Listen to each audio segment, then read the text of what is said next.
What's happening, my friends? It's Cast Sports again, back for another afternoon with the family. Now, as usual, before I get started, let me give a shout out to the JBT community. It's just boxing talk. We're a group of people who just love to talk boxing. And we're always looking for others to join us. And you don't have to have a podcast. The only requirement is you just have to love to talk boxing.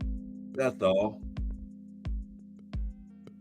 Salute to everyone and welcome to another episode of Cast Sports, the Box Story. Today, boxing in the States, Idaho. And you know what time it is. If it's Monday through Friday, 2 p.m., it's the Box Story, bringing you all that boxing history. Boxing is the greatest sport of them all. That's why we love it. Can't get enough of it. And how's everyone doing this Thursday afternoon edition of Cast Sports, the Box Story? Salute Dre Finest. What's up? Uncle Dre Finest in the building. Salute, Dre. How are you today, bro?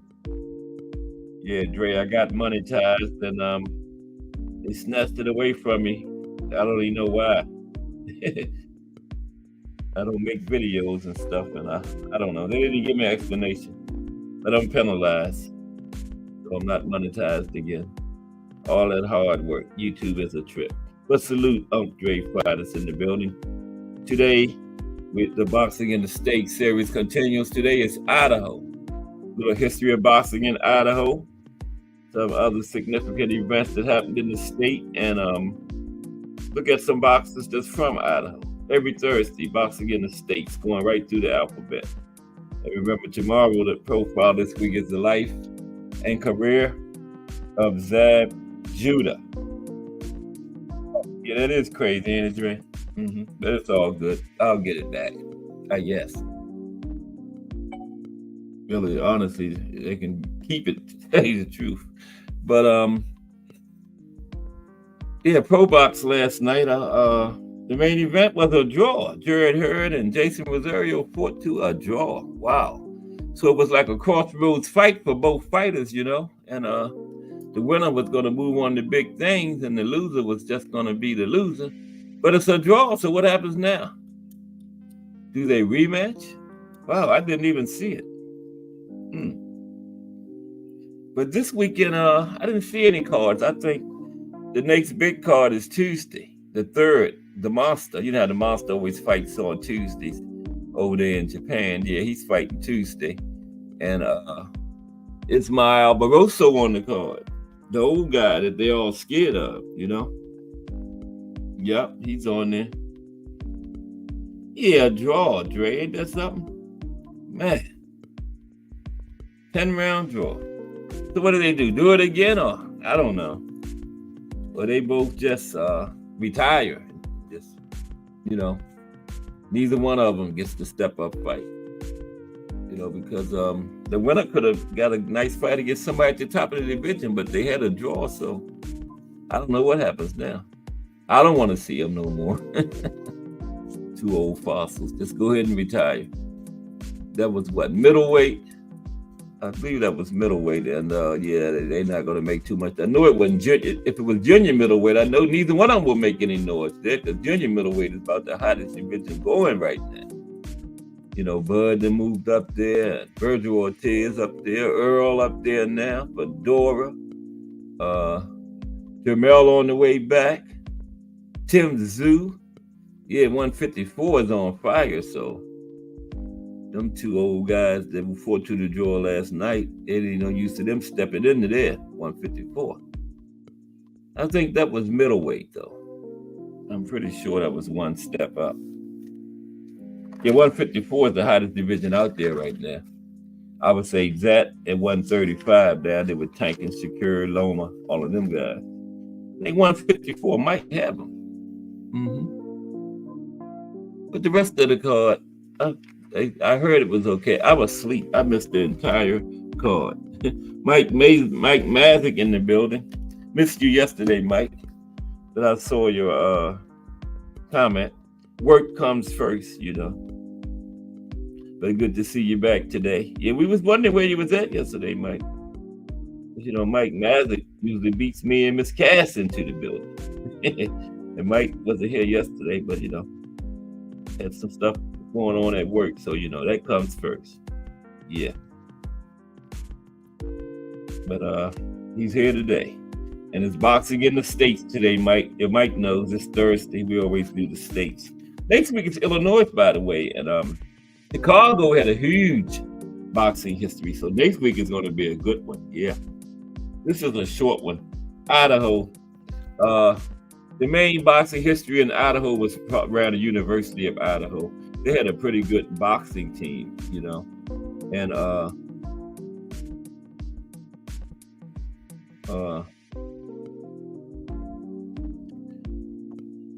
they won 3 national. Back in the 30s, 40s, 50s, boxing was big in college. How they had an NCAA basketball tournament. Back then, they had an NCAA boxing tournament, and the University of Idaho got 3 national championships, and they tied for second place with the most boxing championships. And Idaho State had 2. So yeah, Idaho was a pretty big state for college boxing, and that's going to be the main part of our history today. And I only found how we do the boxers from the state at the end. I only found 3 boxers from there. They had their first Olympian in the Olympics this summer, Elisa Mendez. It was a female boxer, yeah. She didn't medal. She won her first fight, and then she lost in the second round. But we're going to cover her, yeah. And she was the first Olympian from Idaho, male or female. Yep. Elisa Mendoza. Did I say Mendez? I meant Mendoza. Yeah, you're right, Dre. Yeah, I think for them too, yeah. And then they fought to that draw. One of them would have had to distinguish themselves, in winning, but yeah, nobody wants to see them no more. They can be gatekeepers, test for the young guys coming up, see where they at and everything. That'd be a pretty good name for a young guy to put on there. Test his skills, see just what level he's at. Yeah. We just got 2 new gatekeepers at middleweight. What was his name? Jared Hurd. Was it Jared Hurd? And Jason Rosario. Yeah. I always get Jared Hurd mixed up with the other guys that used to box. Yeah, but yeah, University of Idaho, Idaho State, 2 good boxing schools. And then Emmett, Idaho, a town in Idaho, used to be a pretty big boxing town. We're gonna go over it. We covering all the states, boxing in the states every Thursday. So we got a ways to go. It'll be 2025 by the time we finish this, because I think we got about 40 more states to go. It's not even 40 weeks left in the year, so maybe we'll be done had Tank versus Shakur by the time I finish this series. I think we'll get that one next year. Yeah. Because look at it this way. Tank was trying to fight Loma in November. If Loma had been in the mood, Loma wasn't in the mood. If Tank and Loma had fought in November, we wouldn't have got Tank and Shakur until next year, no way. So, we just got to be patient. I think they're both going to get another fight in, and then around spring, early summer 2025, it's going to be on between them. Yeah, that's what I think is going to happen. I don't think they're going to fight this year. Both keep winning, and they will. I can't see anybody else at 35. They are the top 2. Now Loma, I got Loma number 3 behind Tank and Shakur, because all the young guns at 35, I don't think none of them can handle Loma. I still put Loma right up there, number 3. Tank, Shakur, and then Loma. Yeah, Loma still he got that age on him, but Loma got that experience now, man, and he's a technician in there, and he'll work his way around against all these young guys in there and come out on top. All of them. And then I think of all those young guys, the top guy is Raymond Muratalla. Yeah, I like him. He's going to be a problem. He's going to be the heir apparent after Tank and Shakur and Loma move on. Muratalla going to be the man. But there's a lot of them down there now. Keyshawn, Andy Cruz. It's a whole bunch of them there. Edwin De Los Santos is there. So yeah, 135 got a good crop. I think it's between them and 154, the best division. I would lean a little bit toward 154 right now since Bud came up there early. And then when Boots gets there, 154 really going to be on fire. That's what I think Boots should do anyway, go to 154 because, you know, he said he want to be undisputed at 147. But if the other champions won't fight you, how you going to be undisputed? They talking about Kern again. The one that the track star, Kern. Come on, man. Who wants to see that again? The guy ran around the ring so he could say he didn't get knocked. He didn't get stopped. What is Boots? IBF. They man making him Kern a mandatory of Boots. The track star. What is wrong with them, man? That's one fight I definitely will not be paying. That ain't no pay. I hope it ain't on pay-per-view. Somebody going, I wouldn't pay. They had to pay me to watch that. Watch this man run around the ring and keep him getting knocked out. No. And why would they order that when he just fought him last year? That was on that card at the in DC. I think you was at that one, right, Dre? The Tank, Hector, and when Kern and Boots, Kern, track star, ran around the ring for 12 rounds. He was in good shape though, because he was able to sustain that. He ran for 12 rounds. And I don't like saying boxers run, but Kern ran. He ran for 12. It looked like Jesse Owens in there. He should have been in the Olympics in the relays. He would have got the gold medal for wherever he's from. United States Olympic track relay team could, if Kern would have been on the other teams, the way he run, he would have had a gold medal in the track and field in the Olympics. He ran. And now they ordered it again. That's crazy, man. I was reading that and laughing about it. He ordered Boots to fight Kern. I'm like, Kern? It must be a different Kern, not the track star. Yeah, but they did it. So, I don't know. Poor Boots, man. He can't get nobody to fight him, and then the IBF orders him to fight Kern again. Man can't get a break. And Boots probably like, what? I gotta chase this guy around the ring for 12 rounds again. I wouldn't blame the guy if he just retired. I don't want to go through that no more, man. Can't catch a break. Of all the people they could have ordered him to fight, Kern. But we're gonna start in about 5 or 10 minutes. We'll wait till 2:30. But yeah, last night Jared Hurd and Jason Rosario fought to a draw. What else happened on there? I missed it. I was just like Jay Hardcore was saying this morning in the hangout. I fell asleep too. Matter of fact, I forgot all about it. And I did a preview of Pro Box on my show yesterday, and then when it came up last night, I forgot all about Pro Box.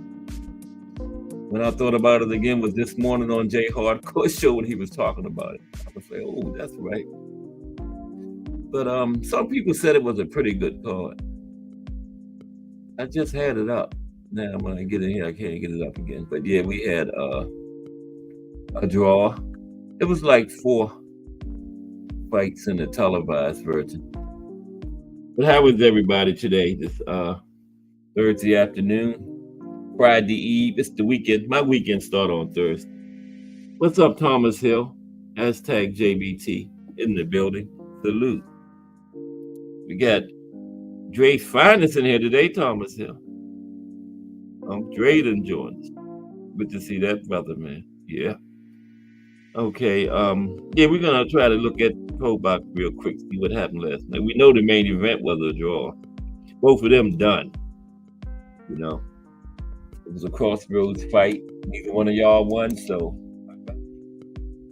you know they both can become gatekeepers. Test the young guys out.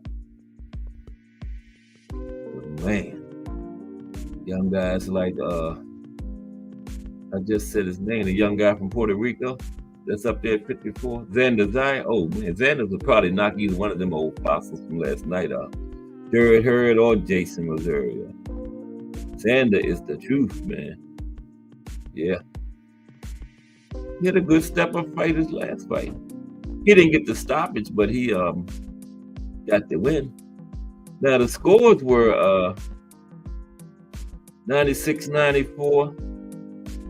for I think Hurd 94-96 for Rosario, and the other judge had it 95-95. Split draw. Got to be a majority. So that means 2 out of the 3 judges, neither one of them got 2, so it's the draw. Then Michael Angeletti got a unanimous decision over Geraldo Valdez. Kind of wide, 97-93, 98-92, and 98-92. Dominique Valet, he's been on Pro Box quite a bit. He got a unanimous decision over Kevin Predahita, I guess. We're a comfortable win, 78-74, 79-73 twice. Then Ivan Ditko, he got a TKO second round stoppage over Craig Lewis. Wow. It was just in the first minute of the round. No, 2:05 in the last minute. Okay. Yes. And then Tristan Gallatin. Yeah, they had a draw too. Rennie Mastrapa. So the first fight and the last fight was a draw. This was 58-56, 56-58, and 57-57. Nobody got the majority. So 58-56 for Gallatin, 58-56 for Mastrapa, and 57-57. So 2 draws on the card. Wow. Let's talk fashion in the building. It clipped your boy Remo. From all that hard work I did getting monetized, they just snatched it up. I don't even know what I did, man. Yeah. You see my dollar sign gone. Just got it. They got me.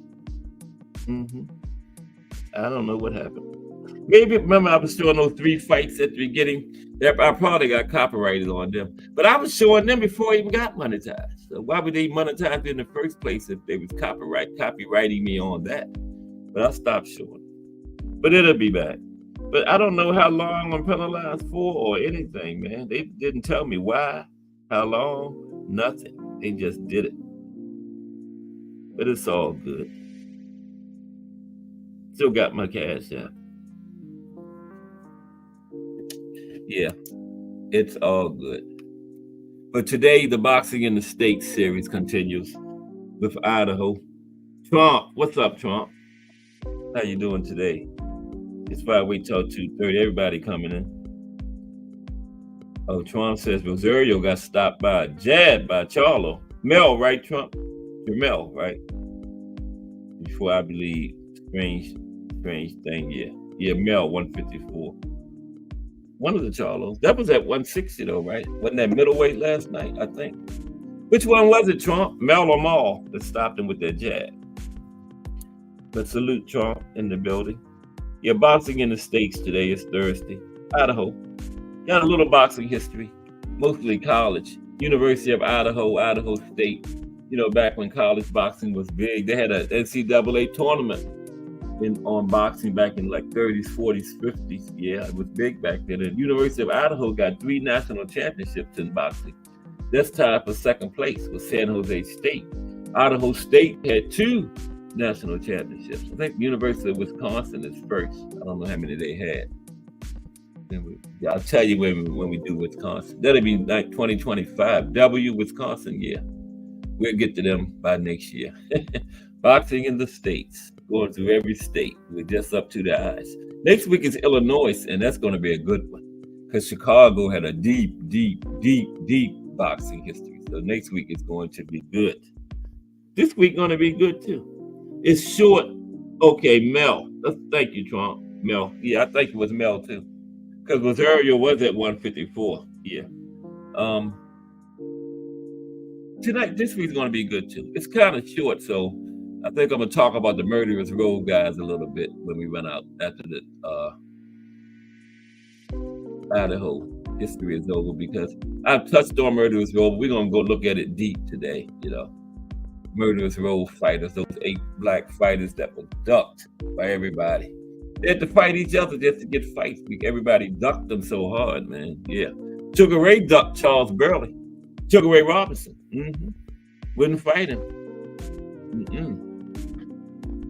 Well, he had to be good as the great legendary Mr. Pound for Pound himself, Sugar Ray Robinson, ducked him. That's something to say. I was ducked by Sugar Ray Robinson. Wow. And never got a title shot.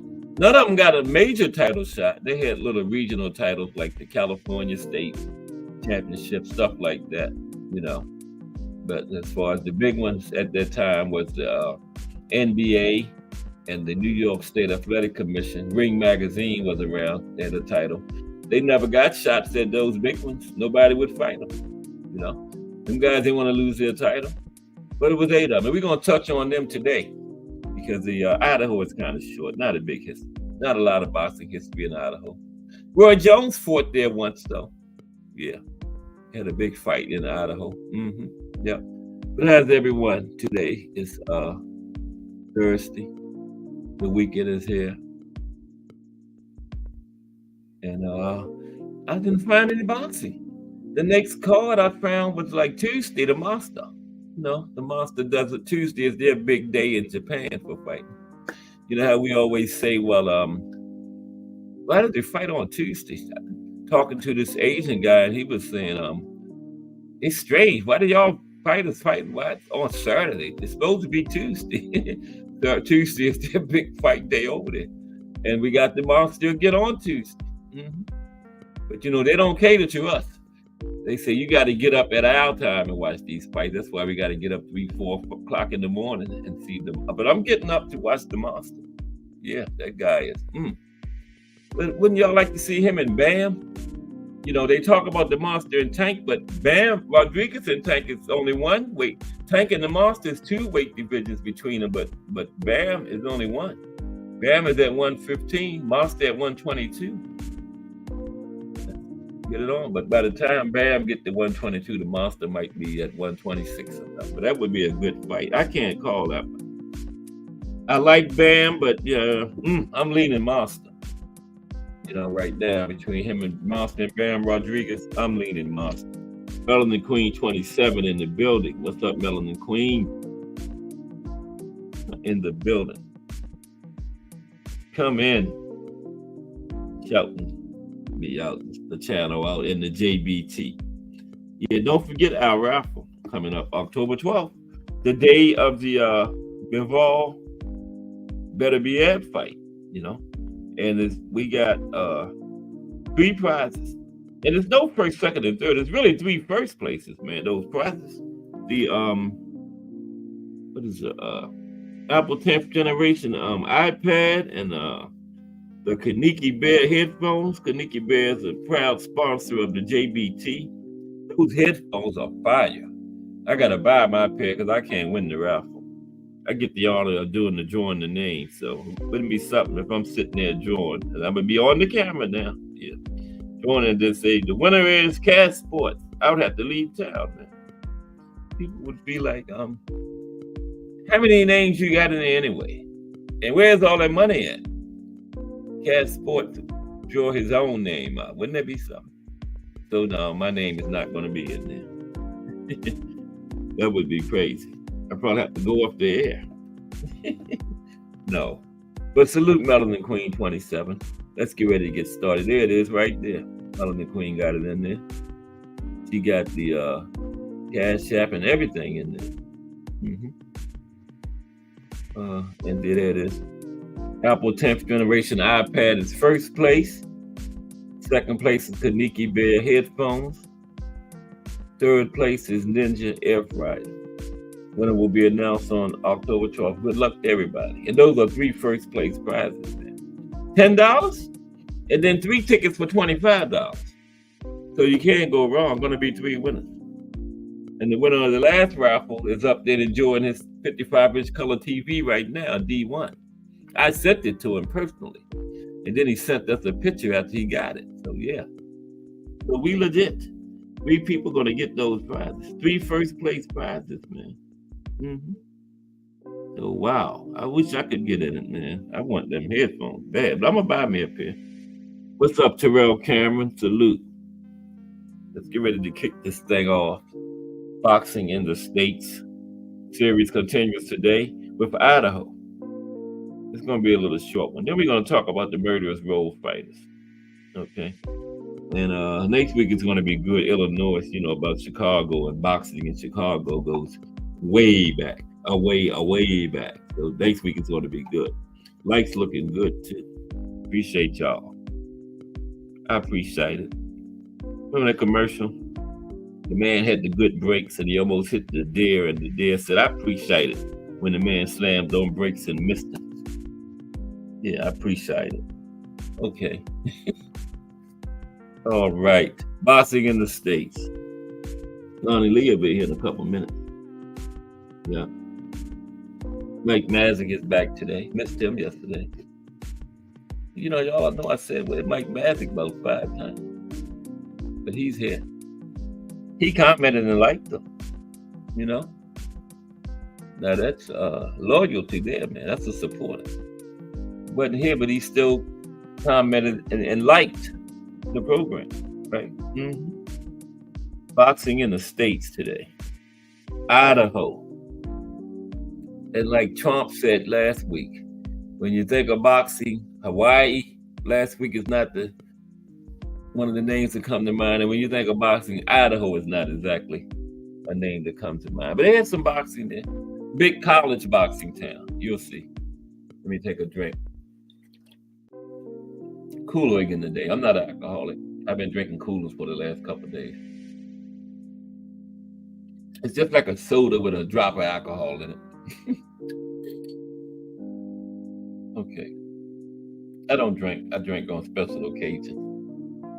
Sitting here drinking a Kool-Aid talking about I don't drink. But let's go.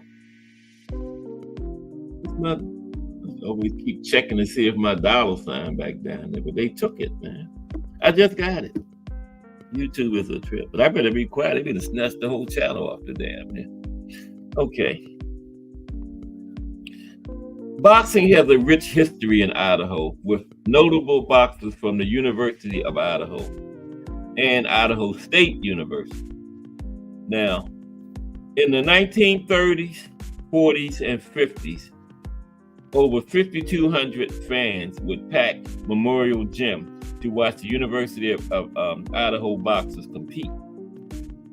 In 1937, Rolly Shumway became Idaho's first national champion at 145 pounds, right? Ted Carver is considered by some to be the best Vandal boxer ever. That was the name of the team, the University of Idaho Vandals. Ted Carver is considered to be the best boxer to ever come out of that university. He won 3 individual national championships, okay? And they won a whole bunch of individuals, but they won 3 teams. We're going to get into that. And while at the University of Idaho, he won 3 individual championships, Ted Carver.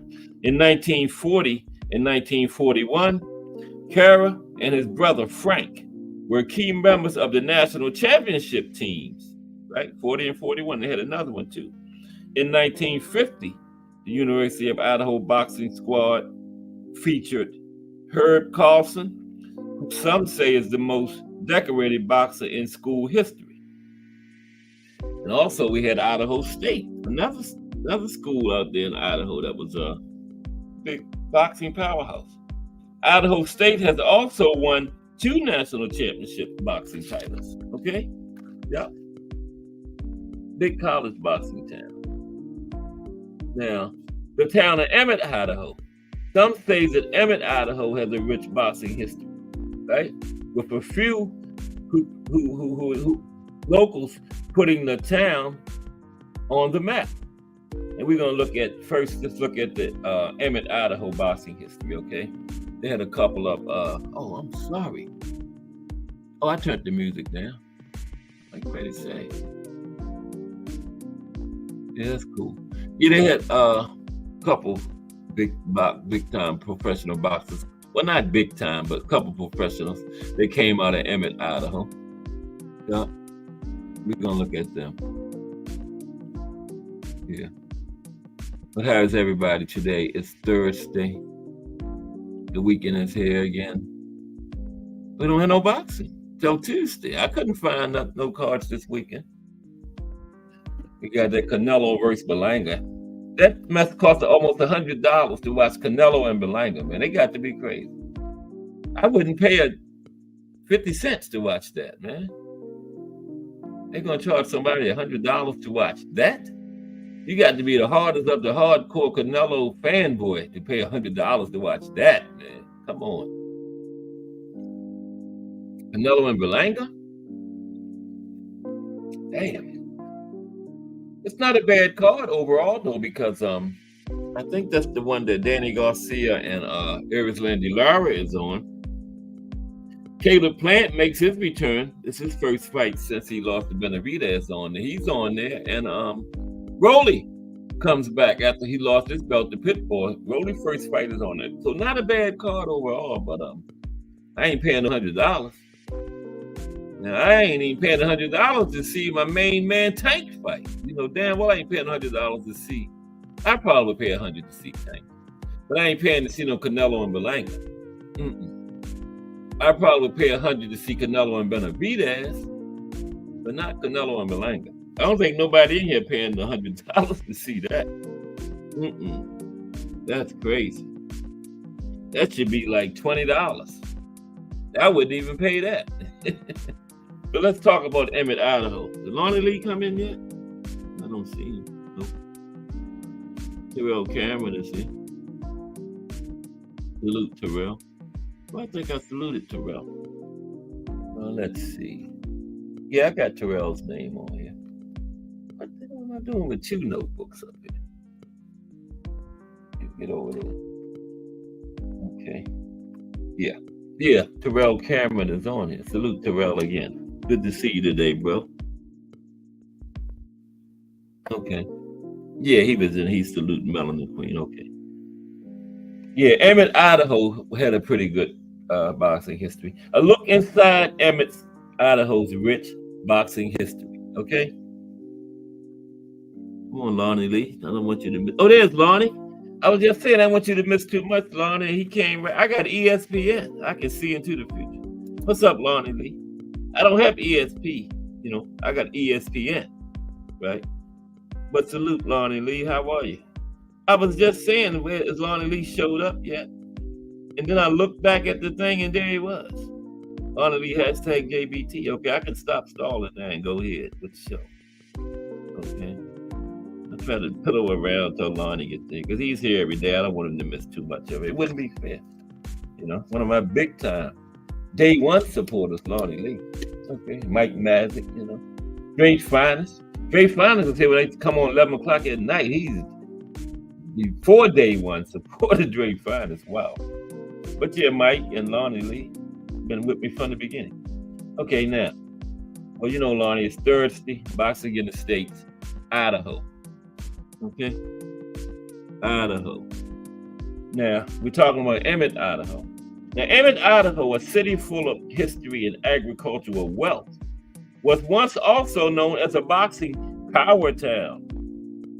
Today, many refer to Emmett as an old mill town, but there was a time when a few locals put Emmett, Idaho on the map in a different way. Now, driving over and down Freeze Out Hill into Emmett, you get a glimpse of what was their garden. Throughout the years, it became a major farming and fruit growing community. But one kid from the blue collar town was redirected onto another path. Okay, we get ready to talk about this guy here, Kenny King. There he is. I don't have too many pictures today. How did that get up there? Oh, yeah, it's a good thumbnail. Boxing in the States. That's every week. I was changing, but that's a good one for all of them. But there's Kenny King on the right. Now, young Kenny King picked up boxing at the amateur level locally. King went 1-9 in his first year, and that prompted the athletic commission to debate, you know, continuing to give him a license to fight, you know, because he lost 9 out of his first 10 fights, and the boxing commission was, you know, debating, like, should we let this kid keep fighting? But that was when King said he woke up, when he heard about that. Then he made his professional debut in 1990 as a 21-year-old at Hawks Memorial Stadium, winning by unanimous decision. Okay, he fought in the cruiserweight division. Called himself the Emmett Eliminator, right? And he went on to win his next 24 fights. Okay, after that, he lost his 9 out of 10, and the boxing commission was thinking about, not even giving him a license to fight anymore. So then he went on a winning streak. Okay, won his next 24 fights. Bruce Gas, no, not Bruce Gas. That's Cannabis Education and Entertainment TV. No, not Bruce Gas. Cannabis Education and Entertainment TV in the building. Salute. Cannabis Education and Entertainment TV. Boxing in the States series continues today. And we are talking about Idaho, boxing in Idaho. This town, Emmett, had a little decent boxing history, and then the University of Idaho, Idaho State University, we're both boxing powerhouses back when college boxing powerhouses. It was big around the 30s, 40s, and 50s. Had an NCAA boxing tournament. Yeah, that was something. And the Idahos did pretty good in it. But salute Cannabis Education and Entertainment TV. I was writing. Okay. Anybody else before I get back here? Okay. Yeah. Now Kenny, the Emmett Eliminator, that's what he called himself. That's him on the right. Okay. He went on to win his next 24 fights. And that put him in contention for the WBF Cruiserweight title in 1994. Went up against Bobby Crabtree. And King won by TKO, right? He won that fight against Crabtree. And King successfully defended his belt 2 times, right? But after 2 defenses, he had a rematch with Crabtree, and Crabtree beat him in the rematch, okay? But King reclaimed the title later, that same year when he lost it to Crabtree, okay? In the years following, King picked up the IBA World Cruiserweight title. That's a minor one, International Boxing Association, I think. Yeah. Is Joe in here? I'm not sure. But the IBA, I think it's the International Boxing Association. King won that one, World Cruiserweight title. And he defended that 2 times. Then he retired, retired as the IBA champion, hanging up his gloves in 2006, ending his career with a record of 51 wins, 4 losses, 28 knockouts. Okay, not bad. 55 total fights, he won 51 of them. Okay, Dre. Dre getting some work done on his laptop. Okay, good to see you here today, Dre. Salute. Appreciate you 1,000%, my brother. Great Uncle Dre Finest in the building, everybody. Salute. BN Boxing News in the house. What's up, BN Boxing News? Everybody know that's a Fire JBT channel. Everybody in here is subscribed. But anybody listening not subscribed, get over there and subscribe to BN Boxing News. Do it now, then come right back. Okay? Take you like 2 minutes. Go subscribe, and then come on back. Because he ain't on now. He'll be on. Turn your notifications and stuff on. Hit all. So you get all that fire content. But go subscribe if you're not, and come right back, please. But salute me in Boxing News. Good to see you today, bro. Where you at? Europe somewhere? Or you're not on vacation right now? Because being Boxing News is either working or on vacation. Ain't no in between. Either working or on vacation. He deserved it. He's a hard-working man, too. Be in Boxing News. Salute. Okay. Now, yeah. King retired, but he didn't have a bad career. 55 total fights. He won 51 of them. Had 28 knockouts. Okay. But King isn't the only professional boxer who calls Emmett home. So does his older brother, Joey King, and his good friend, Irish Ed Dalton. I couldn't find a picture of Irish Ed, okay? One day, Dalton was at the gym sparring just for fun just getting a workout in.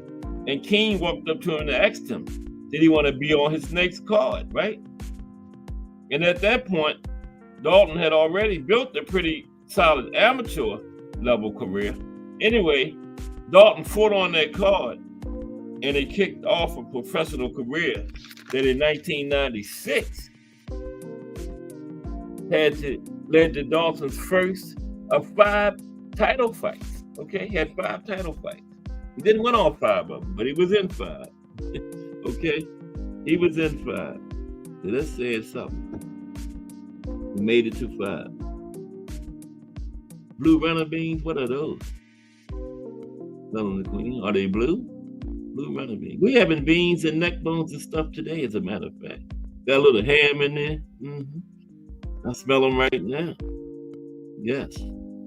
Just Do Boxing. What's up, Just Do? Just Do Boxing in the building. Coming up at 4 p.m. Taking over these airwaves. And we'll be going on over there next. Okay? Do Just Do Boxing. Salute, Just Do. Good to see you today, bro. It's boxing in the States. It's Thursday. It's Idaho. Little short one. Idaho don't have that much of a history.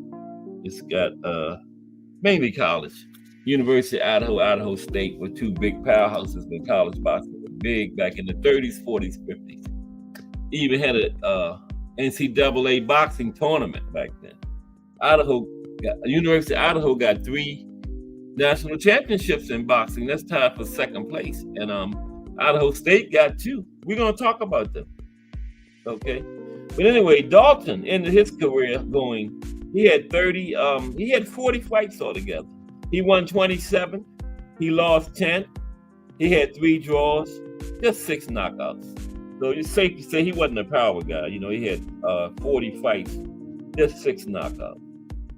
And although boxing has seen a decline in popularity over the years in Idaho, its locals like Kenny Keene, Ed Dalton, and Cardwell's Elisa Mendoza.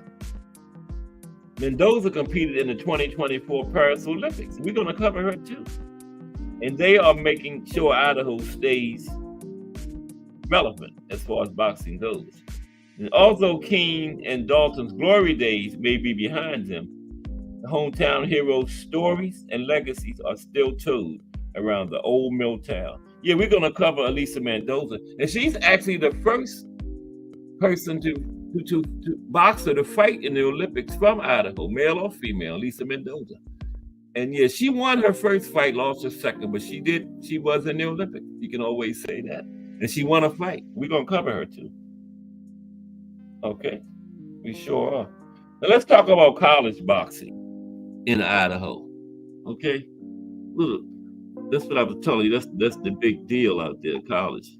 Those 2 colleges, University of Idaho, Idaho State University. Yeah. Okay, college boxing in Idaho. Let me see. Yeah. Okay. I only found like 3 boxers from Idaho. Now we do the boxing in Idaho's part at the end. Yeah, 3 of them. That's it. Now, not so much now, but once upon a time, college boxing was a really big deal and a high-profile NCAA enterprise. Yes, it was. It had an NCAA college boxing tournament. College boxing was an official sport from 1932 to 1960, including NCAA tournaments, right? Now, the University of Idaho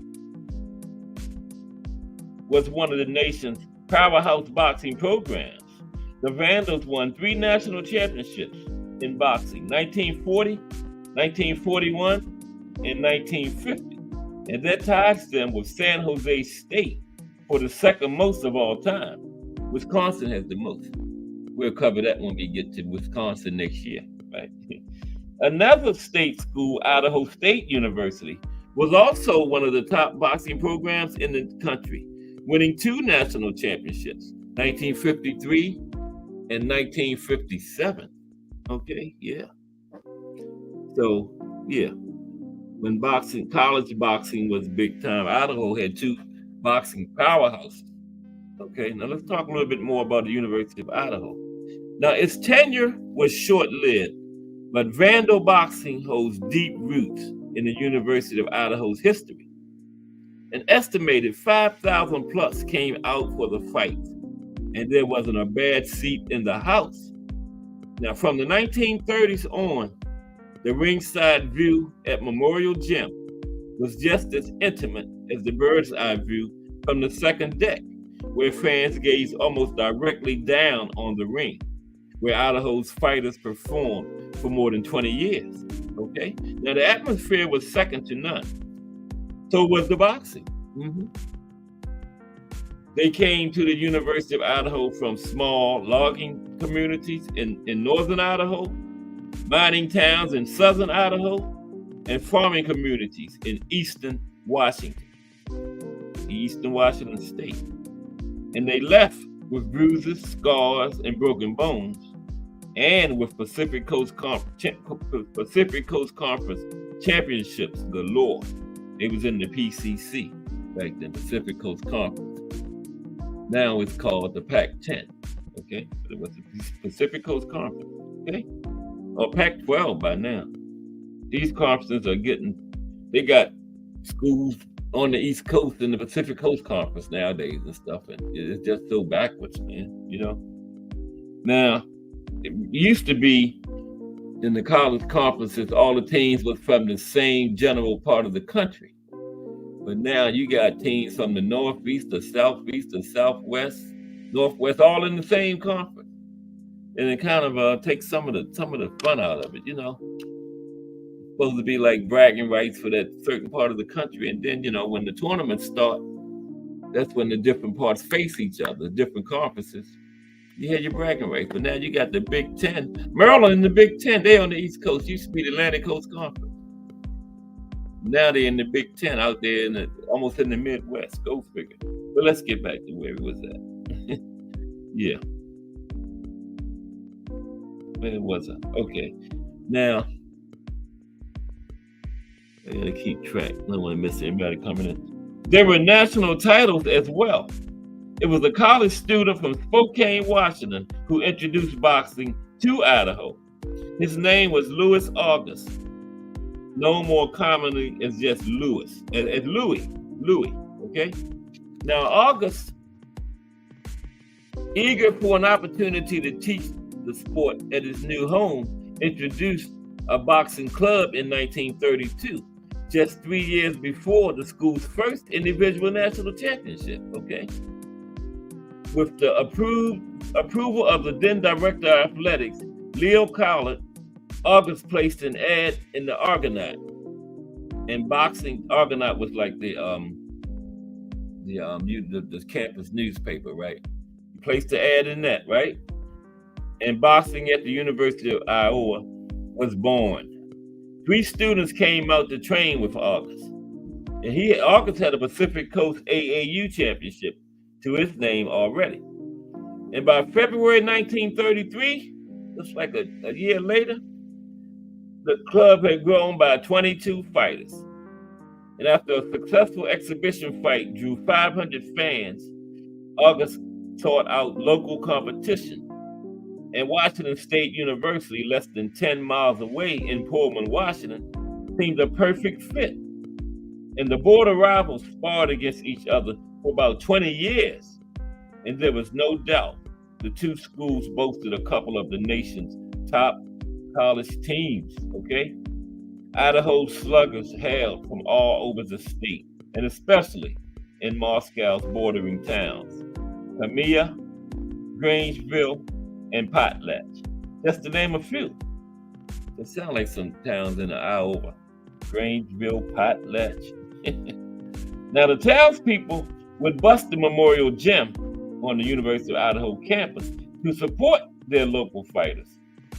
Idaho's first Pacific Coast conference title, came by way of Louis Denton, who claimed the 145-pound championship. That was an individual title, okay? It wasn't a team, it was Louis. 145. It would be 3 more years before the school won another Pacific Coast Conference championship, but the program moved forward, okay? August was signed to a coaching deal for $750 per year. That was in 1937. So now there'll probably be like 20,000 or something. And in 1937, the coach fielded his first eight-man team. 1937. Okay.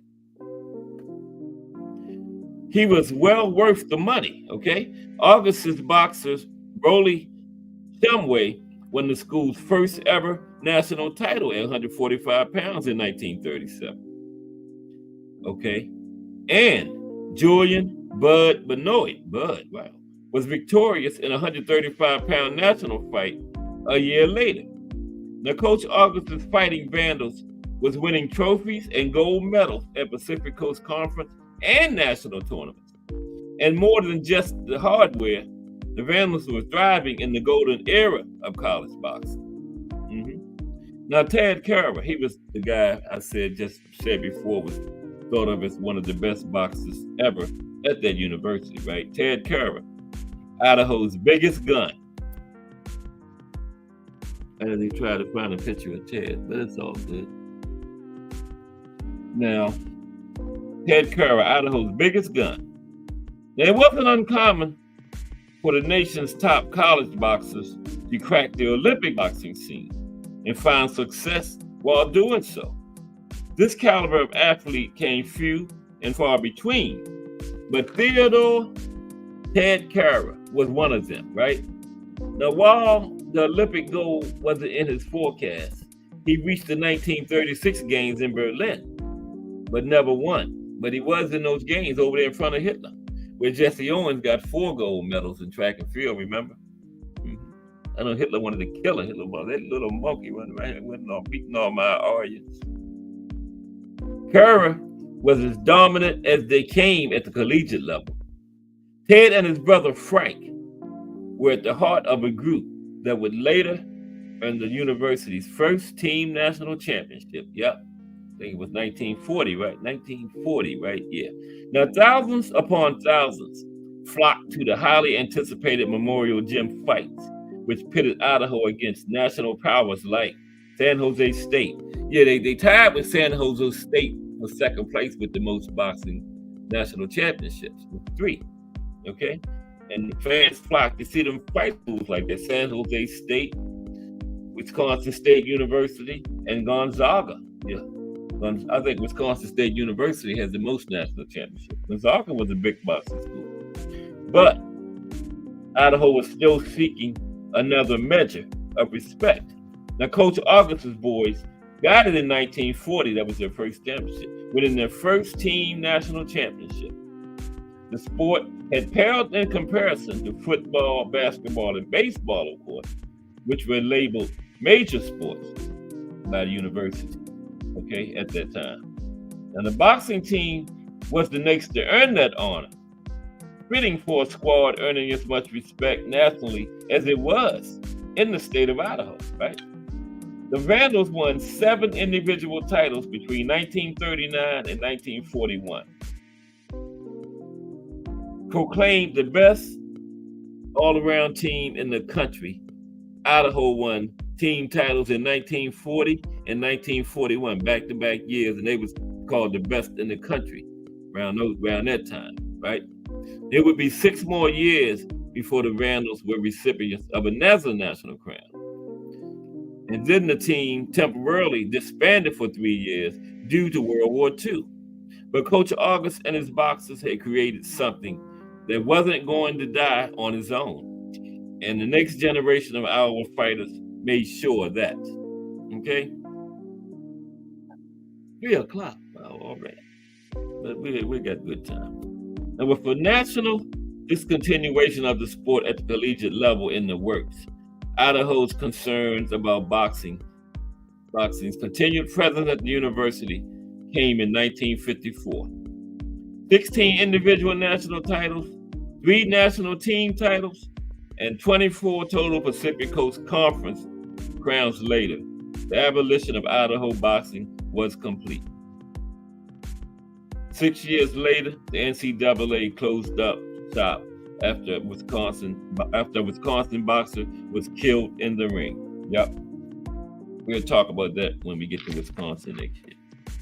Now we get to the boxers from the state. And the cupboard is bare today, only 3 of them. 3 boxers from the state. Wow. That's we're not to Elisa Mendez just yet. Okay. But we still got it. We're gonna talk about those murderous road guys too. That's Harry Matthews. See what we got on Harry Matthews. Boxer from Idaho.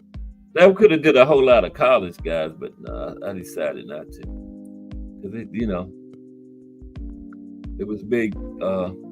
College boxing was big out there. But how's everybody doing today? Ready for the weekend? Fighting this weekend, I couldn't find anything but the monster.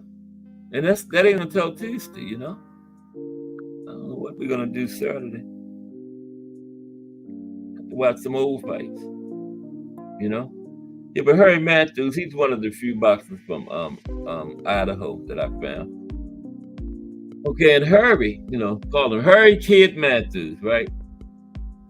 He was a professional boxer who competed from 1938 to 1956. He had an 18-year career. Yeah. Okay. Every sport that's the Olympic sport should have a collegiate program. That's true, Remo. They should. That's a very good point. They should, yeah. Mm-hmm. But Harry Kid Matthews competed from 1938 to 1956. He climbed to the top contender rank at both light heavyweight and heavyweight. And at his peak, he won 50 consecutive fights. And although he never fought for a world title, he scored victories over several top contenders, along with former champions, Al Harstack and Ezra Charles. Okay? Had victories over Al Harstack and Ezra Charles. Wow, not bad. Okay? Now, he had a total of 103 fights. Right? He won 90, lost 7, had 5 draws, won no contest. And he had 61 knockouts. Harry Kid Matthews. Young Furpo. And he was from, Emmett, Idaho. He's from Emmett, the town we talked about. Right there, Kenny Keene and Irish Ed Dalton. Yeah. Harry Kid Matthews was from Emmett. Is that blocky must view there? There's young Furpo on the left there. No, that's still Harry. I didn't change it. There's young Furpo. Okay. Let's see what we got on young Furpo. He's from Ohio. That ain't his real name.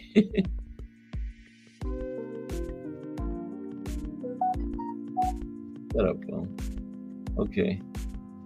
Then we're gonna talk about Elisa Mendez and her Olympic run. A little history on her too. She was Idaho's first Olympic boxer, male or female. Yeah, and she was just on the Olympics 2024. Idaho never had one before then. Wow, isn't that something? Okay. Young Furpo. Okay. He fought in the light heavyweight division. He began his career in Burke, Idaho. Okay, Burke, Idaho.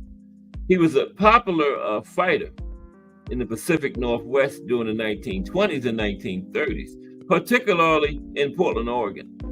He was also a ranked light heavyweight contender during the early 1930s. Young Furpo, okay?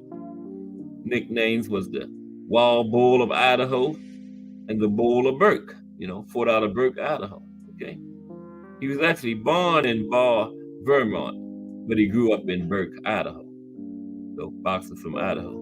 And he had a total of 93 fights. That's how they did it back in them days. Last guy had 90, fought around the same era. He won 45s. Wait. He won 74, lost 15, had 4 draws. That's not 93, is it? 74 and 15. is 89, and 4 is 93. That's right. 174, lost 15, 4 draws. Young Furpo. Now, Elisa Mendez, she was Idaho's first Olympian. Let's talk about her for a little while. There's Elisa Mendez. She won her first fight in this year's Olympics, but then lost in the second one. Lost in the round of 60, won in the round of 32, lost in the round of 16. She didn't medal, but she was there. First person from Idaho to ever fight in the Olympics. Lisa Mendez, and that was just a couple weeks ago. Remember? Very good Olympics. One of the best. I think it was the best ever Olympics that I saw. You know, yeah. United States won the most goals. Won the most overall. I think they tied with China for the most goals, but they had the most overall. Right. Yeah. Now, Lisa Mendez, American boxer, she qualified to represent the United States at the 2024 Summer Olympics.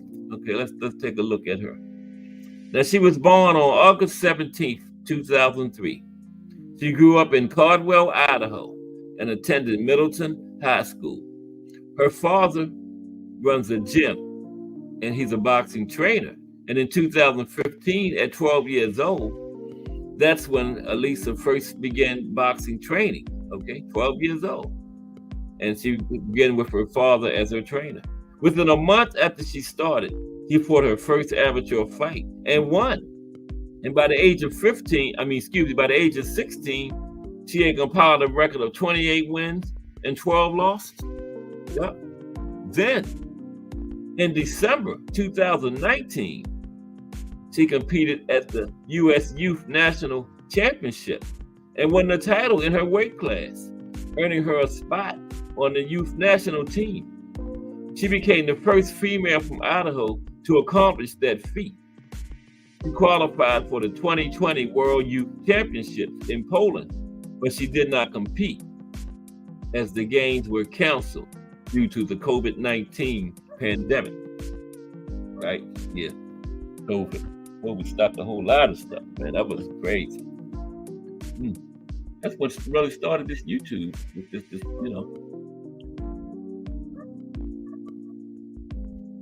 Had to take a drink. I know it was kind of noisy. That was good. I'm sorry. That was good. Okay. I got a new flavor today. This is called watermelon mimosa. Watermelon mimosa. It's like a soda with a drop of liquor in it. Okay. Now, Mendoza placed third at the USA Boxing Elite National Championships in 2021. And then she won the tournament. She won the tournament in 2022, right? Placed third in 2021 and won it in 2022. And she also competed at the Golden Gloves tournament in 2022 and won the event on her birthday while being named the competition's best female boxer. So she's becoming a very decorated amateur boxer, right? She was the best female boxer at that tournament in 2022. In 2023, she won medals at 3 international events and participated at the Pan American Games. That's coming into this Olympics. You know, they had the Pan American the year before the Olympics every 4 years, right? And she was also named to the elite high performance team by USA Boxing. Excuse me. Okay. How my appreciations looking? I should have 20 by now. Yeah, I got it. Thank you. I appreciate y'all. Appreciate it. Okay, now. Mendoza participated at the first 2024 Olympic quarterfinal qualification tournament and was narrowly defeated in the match that would have qualified her for the 2024 Summer Olympics. But she then competed at the second Olympic qualification tournament and won the finals by unanimous decision, making her the 8th and last person to qualify on the U.S. boxing team. By qualifying, she became the first Olympic boxer in Idaho's history. Okay, but at the Olympics, right, she fought featherweight 125 at the amateur level, right, 126 at the professional. And she won her round of 32 fight over Tajikistan's Mizgona Samadova by a dramatic split decision, 3-2. Then she lost in the second round of 16 to Brazilian Juscelin Cerqueira. Y'all know they ain't how you say her name, but she lost in the second round, okay? And there you have it. That's Idaho, boxing in Idaho. Now the backup plan today is the murder. We're gonna go in deep on the Murderers Row fighters, okay? Murderers Row. We're gonna look at these Murderers Row guys, man. Group of fighters, black fighters that were highly ducked by everybody, okay? Even the great Sugar Ray Robinson ducked one of them. But when I say everybody, I mean everybody.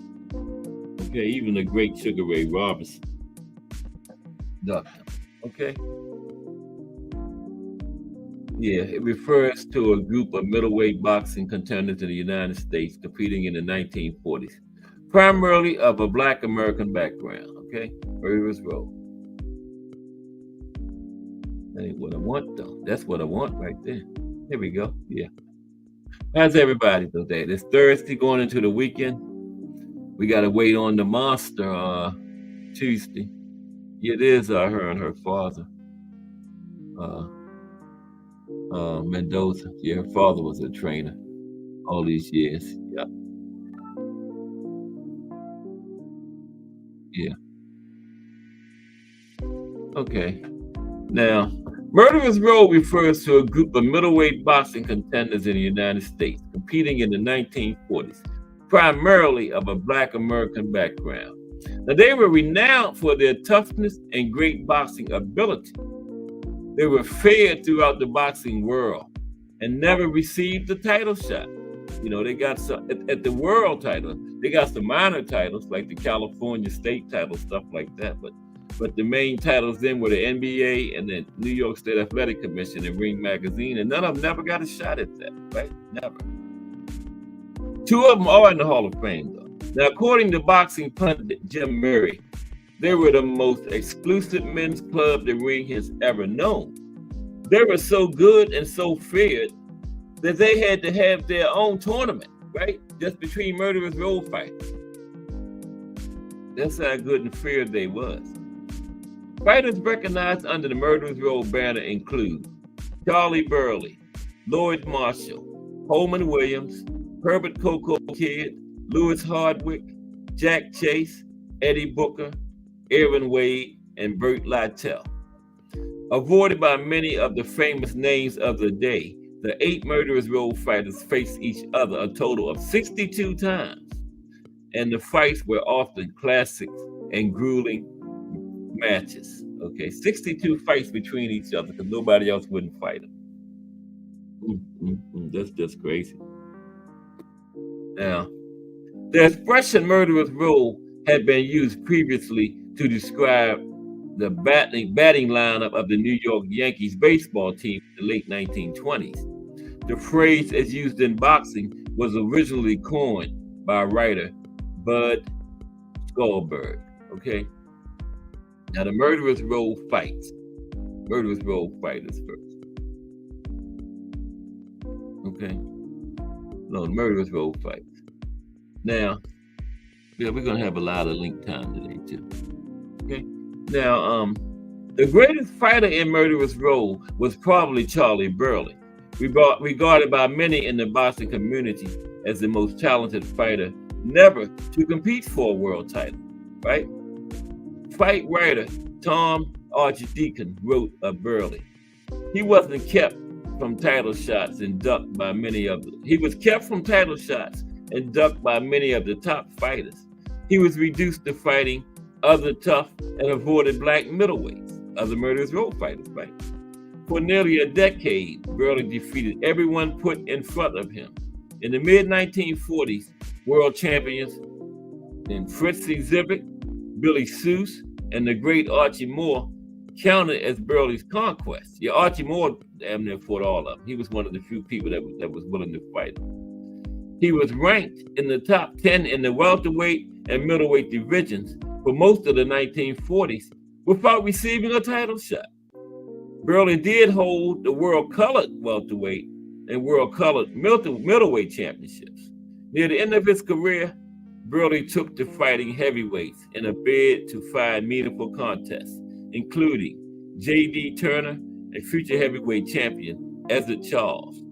Eventually, Burley would retire after winning 83 fights without ever being able to meet in the ring the champions of the time, such as Rocky Graziano, Sugar Ray Robinson, Jake LaMotta.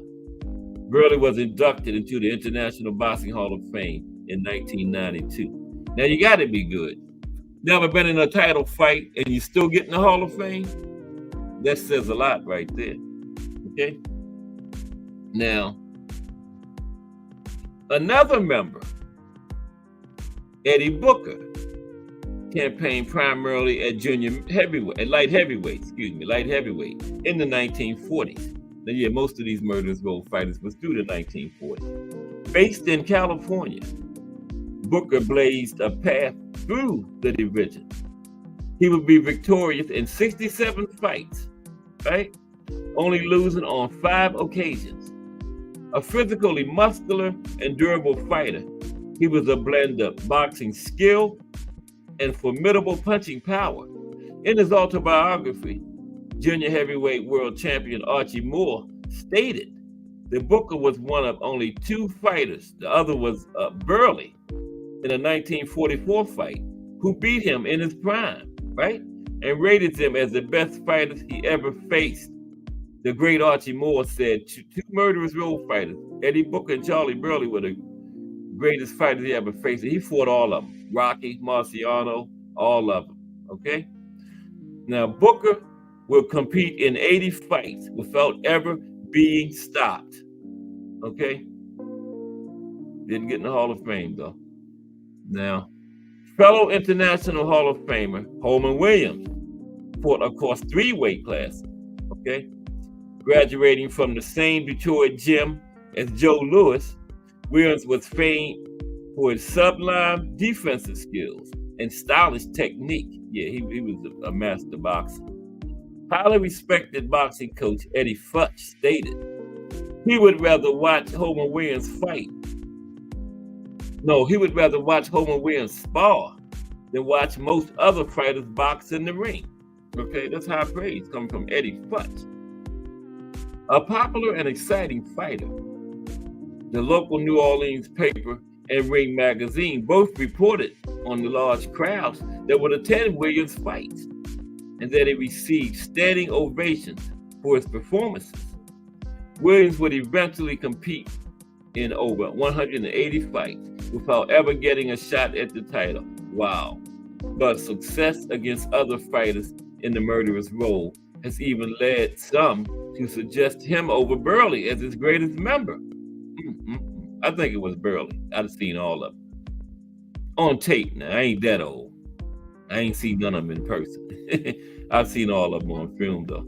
I would say it was Burley was the baddest of them. Their own now Burley and Williams ended at 3-3 apiece, right? They had 6 fights, each of them won 3. So they tied and won no contest. Now, conversely, Williams has been noted for its lack of success in a lengthy series with fellow Row member Herbert Coco Kidd. Okay. Now, Jack Chase, another Murderers Row member. What time is it? We're gonna drop the link about 3:30. Okay. Now, another Murderers Row member, Jack Chase, because Thomas Hill knows a lot about this Murderers Row situation too. So I'm gonna drop the link about 3:30. If you're still in here, T Hill. There's Al Booger. What's up, AB? How you doing today, bro? Yeah, Al Booger. We got you. You're in, brother. Okay? Yeah. Your interest is duly noted, AB. Al Booger is in the running for one of them 3 first place prizes. We don't have no first, second, third. We got 3 first place. But you know, Al Booger, we got 3 prizes this time. First, second, and third place, but they all first place caliber prizes. Okay, but you in, AB? Okay, yeah, you in. Now, fellow Murderers Row member Jack Chase, also known as the Young Joe Louis, was frequently in trouble with the law. Right, he was imprisoned several times, and at one point was arrested for shooting fellow Murderers Row fighter Aaron Wade. Although both men later claimed the incident was an accident. Now, the San Francisco Chronicle sports correspondent of the time, Eddie Muller, wrote that Chase moved around the ring with speed and skill. Every move was a picture. It was reported that Chase had at least 48 fights in the 1930s, which are not included in the official record. Okay? Now, many of these fighters would only receive the official recognition they deserved years after their careers were over. 6 members of Murderers Row have since become international or World Hall of Famers. The Murderers Row fighters, man, yeah, they didn't get their due at all. We're going to drop the link early today because we always getting in there late and running out of time. Then it's time for the voice to come in here, you know? Yeah.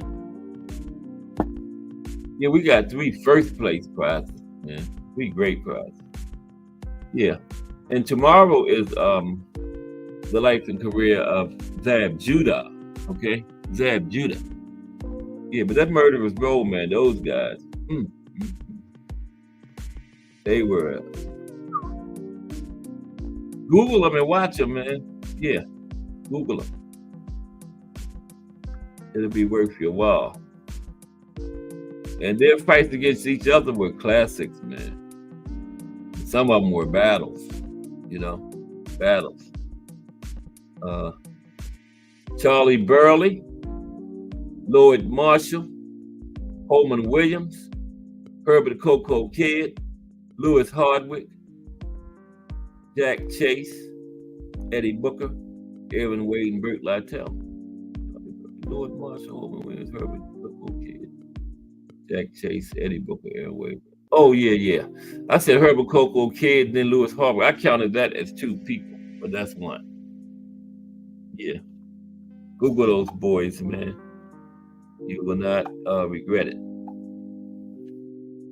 And watch some of those fights. Thomas Hill have seen all of them. He put me down with Murderers Row. Yeah.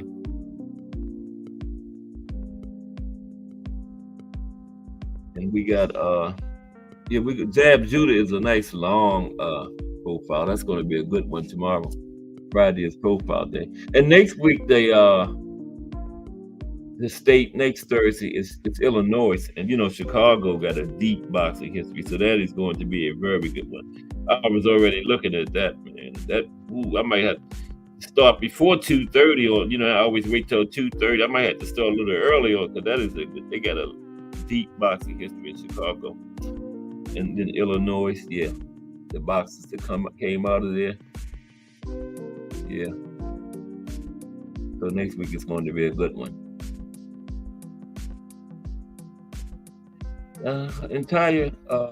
Another week of big boxing history coming your way from Cass Sports. So everybody enjoyed today's show.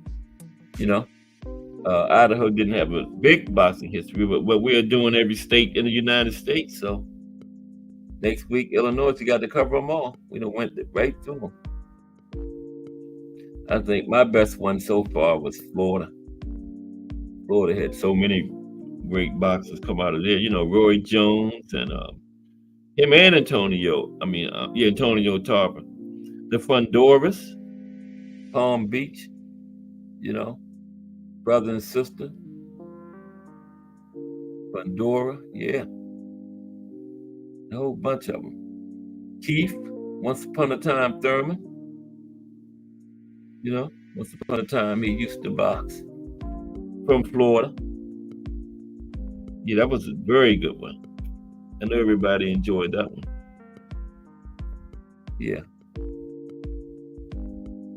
Yeah, let me go on and drop that link. I was putting the murderers row in, but that's too long. I'm not writing all that stuff.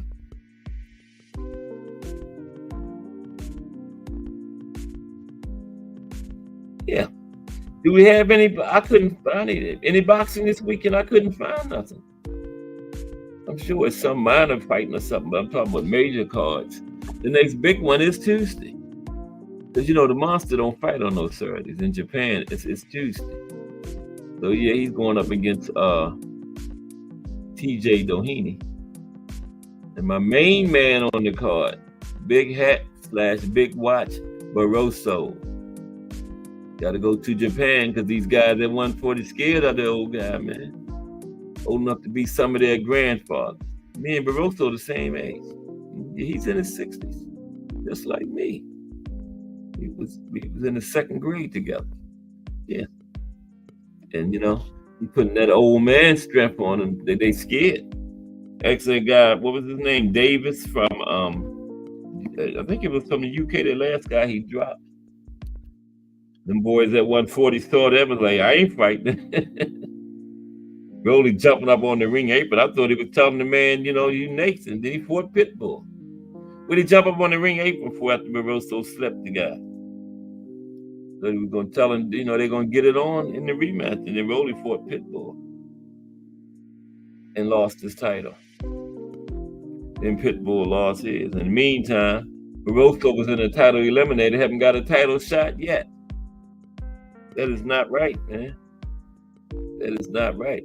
And if they think he's not a draw, why did they even put him in the title eliminator then? I don't get it, man. Boxing is just crazy. They doing Barroso wrong, man. Very wrong. Let me get out here and march for him or something. It's not right. Us old guys got to stick together, man. You know what I mean? Okay, here comes the link. Yeah. Justice for Barroso.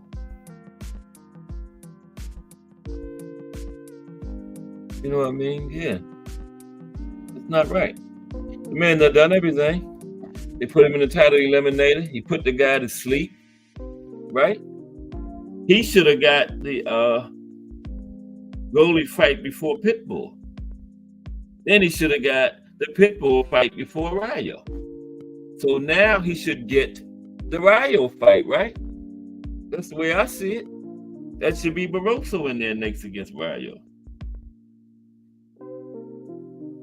Don't put him in there against Tank, man. And I might be the end. He will be retired. His age will show in that one. No, don't do that to the old guy, man. No. Please don't. Let him fight. It's one of those guys at 140. Any of them. I got Barroso over all of them. Matias, Devin, Jack Taylor, Jack Catterall, Regis, Teofimo, Rolly, Pitbull, all of them. Rayo, who else at 140? What's the one name look like Ali? He's at 140 now. Can't think of his name. He just won. No, he was on Pro Box recently, remember? Yeah. Him, Barroso can beat all of them. Yeah, I put money on it. But none of them will fight him. We will never find him. He got to go all the way to Japan and fight some Japanese boxer. The winner of the title eliminator is in Japan fighting some Japanese boxer. Go figure, man. That's not right. That's not right at all. But there they go. Thank you, T Hill. It would have took me till 4 o'clock to type all that in. I type with one finger, And that's so big, I'm always hitting 2 keys at once and going back. Every time I get 2 letters forward, I go back 3 to correct something. But T Hill got it in there. Yeah, that's them. Google all of them. Any combination of any of those fighting each other, man. Any of them. I done seen all of them. Yeah. Classic fights, man. And just because they was murderers row, they ain't go at each other easy or nothing. They went hard, man. Trying to win, yeah. And Charlie Burley and Holman Williams, yeah, they those are like the top two, the best two. And they had 7. They went 3-3. Each of them won 3, and then they had a no contest. Yeah. So yeah, nothing was settled. I still would go get a nod to Burley as being the best of them, though. Yeah, Charlie Burley, I would say. Let's see what T. Hill thinks. Who's the best of them? Who do you think is the best of the Murderers Row, T. Hill? Did you make it in the building up on the panel? Is that Thomas Hill or is that? Yeah, that's Thomas Hill. I like that. That's Thomas Hearns on the TH. Thomas Hill, Thomas Hearns. What's up, T. Hill? I can't hear you. That's because I ain't say nothing yet. Okay. Now, who you think is the top Murderers Row fighter? I believe Charles Burley was. Burley. Okay. With Williams number 2, I would go with Williams at second. Homer Williams. Said what's that? I would go with Homer Williams right behind Burley. Yeah, definitely.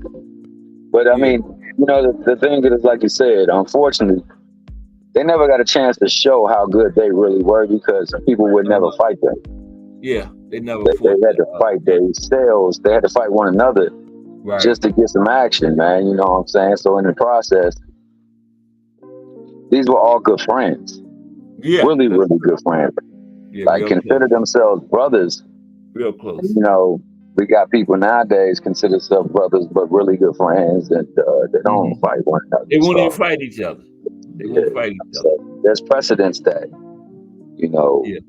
if you love your brother, you will put food on his platter, because that's literally what they had to do. That's what they excelled at something. Yeah, they had to fight each other. You're right. Mm-hmm. Good point. They excelled at something that, most people don't excel at, and their reward was they couldn't show their skill set against champions.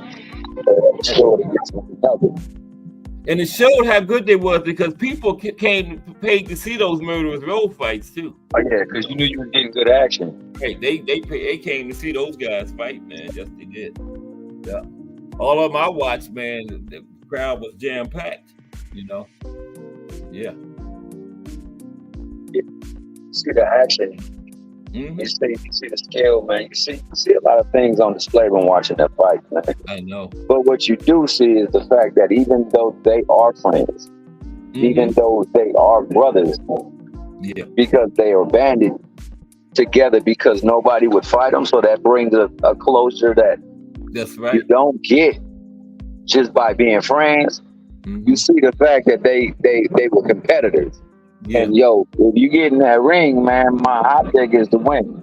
Yeah. I'm doing everything I can do to win. So you got really good fighters.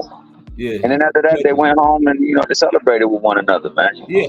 What it was. Friendship on hold temporarily for them rounds, and then you right back, tight. But in that ring, we trying to get a crowd their money, and we trying to win.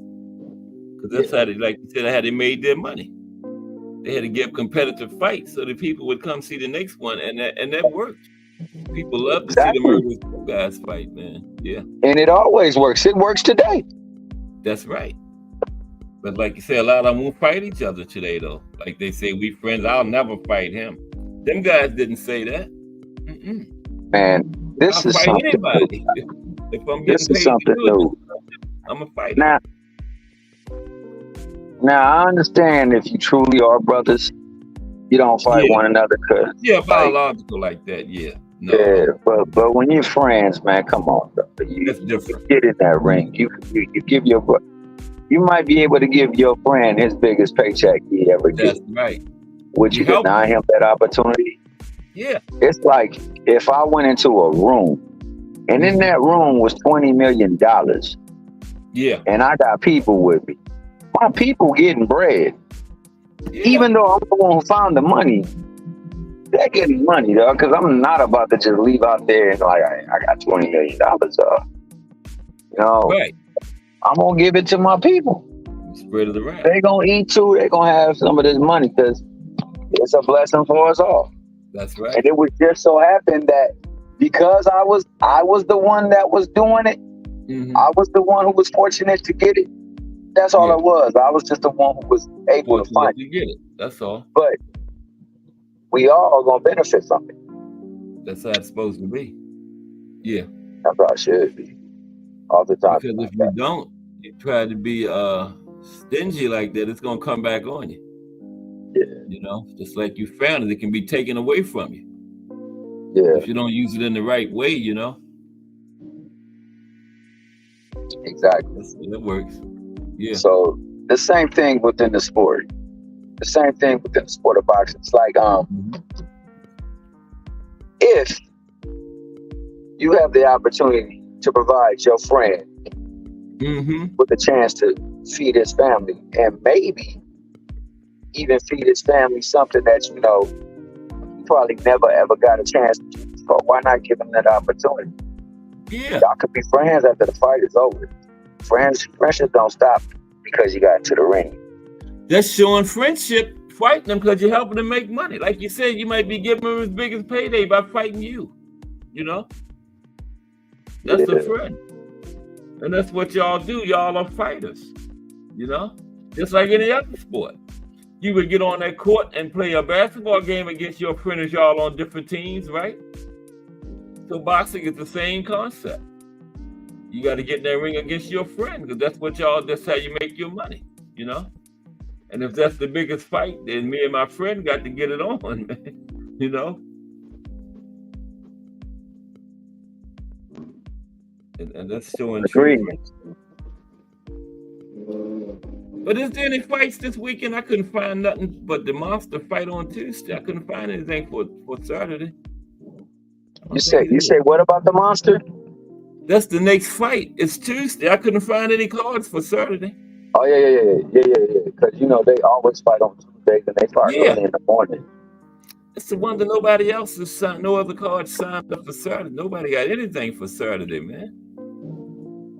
No cards Saturday. I couldn't find anything. I'm pretty sure there's gonna be somewhere, man. No major ones, but it's something. Maybe no major cards, but definitely talking about the big ones. But it's something. Yeah, somewhere. A lot of times it'd be real good fights. I know on some of those cards that don't have no big names on them, man. You're right. Some of those cards, because them guys that's trying to get to the big cards and stuff, you know, like a pro box, you know. Some of them other cards be like that too. Yeah. But you know, that Canelo card, that's not a bad card overall, but I'm not too interested in that Canelo and Berlanga. But I think, isn't that the card that Danny Garcia and Erislandy Lara is on the Canelo undercard?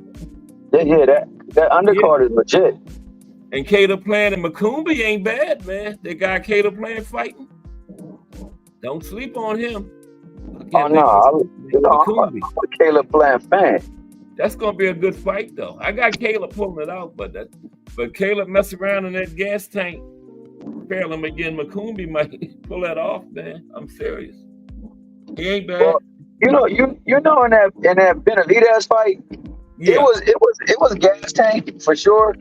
But Benavidez did hit him with a couple of elbows, man. That was illegal. Yeah. You know what I'm saying? And I think that also kind of disoriented him. That's true, too. Was Harvey Doc refereeing that? I believe so. Yeah, I think it was Harvey Doc. Harvey let a lot of stuff. Harvey, I don't know. Harvey, man. Harvey is trash. Now, Harvey needs to be really investigated. Some of the refereeing he's done has been really questionable. Yeah, when the same name keep coming up like that, man, you got to look into it. It's not just like a one-off. It's just. And I feel the same way about that woman judge that always had the same scorecard. Her name is the Williams lady. It's two of them. One of them is the wife of a referee, Adelaide Bird. Does she still judge? Yeah, she's still judging. Yeah, her and the Eugenia Williams, both of them are terrible, man. Yeah. Terrible. Absolutely horrible. I don't think Adelaide is worse than no girl though. She always, man, her Yeah, scorecard Jamie always. Williams. I don't know why they haven't been got rid of her. Yeah, you're right. It's always off. She was the one when Lennox Lewis, I think he doubled Holyfield's punches for one round, and she said she saw Holyfield land more. And Lewis had like 100 to, like 50 to 15 or something, some crazy number, right, in a round. And she said she saw Holyfield land more. And everybody was like, that's not even possible. Her card was terrible in that fight. Yeah, Adelaide, she's something else. But there should be, you know how it is for the amateurs, how they got a grading system for them so they can get their the work, they earn their work by the way they rated. I think it should also apply to these people that officiate the matches and also judge the matches, because man, it's too many times that people who put in quality work, put together a game plan and execute it, and the game plan works, and they don't get the benefit of having it just like, yo, hey, I fulfilled all the hard work that I put in, and all the dedication I put to the plan that we put in, and you know, I fulfilled it all, and unfortunately, I got awarded a loss. Let me ask you this, Hill. What do you think about like the amateurs got 5 judges, right? What do you think about the professionals having more judges? No, they definitely. We had this discussion. I forgot. I think it was on here, but I think we had this discussion. It was on here. Yeah, that's true. Yeah. Well, you got to cover more vantage points. So honestly, you know, the ring is. You got 4 sides to it, right? So judges should at least be at 4 sides. All of them. One side is wide open. Yeah, that's true. But every side should have a judge. Maybe there should be 2 judges for every side too. Who knows? But you know, there needs to be, like I said, like how the tennis judge sits high. Yeah. A lifeguard sits high. They sit high so they can get a better vantage point of what they're looking at. Because they're looking up, and that's not good. Yeah, that's not good. You can't look up and see everything, but you can look down and see the whole thing.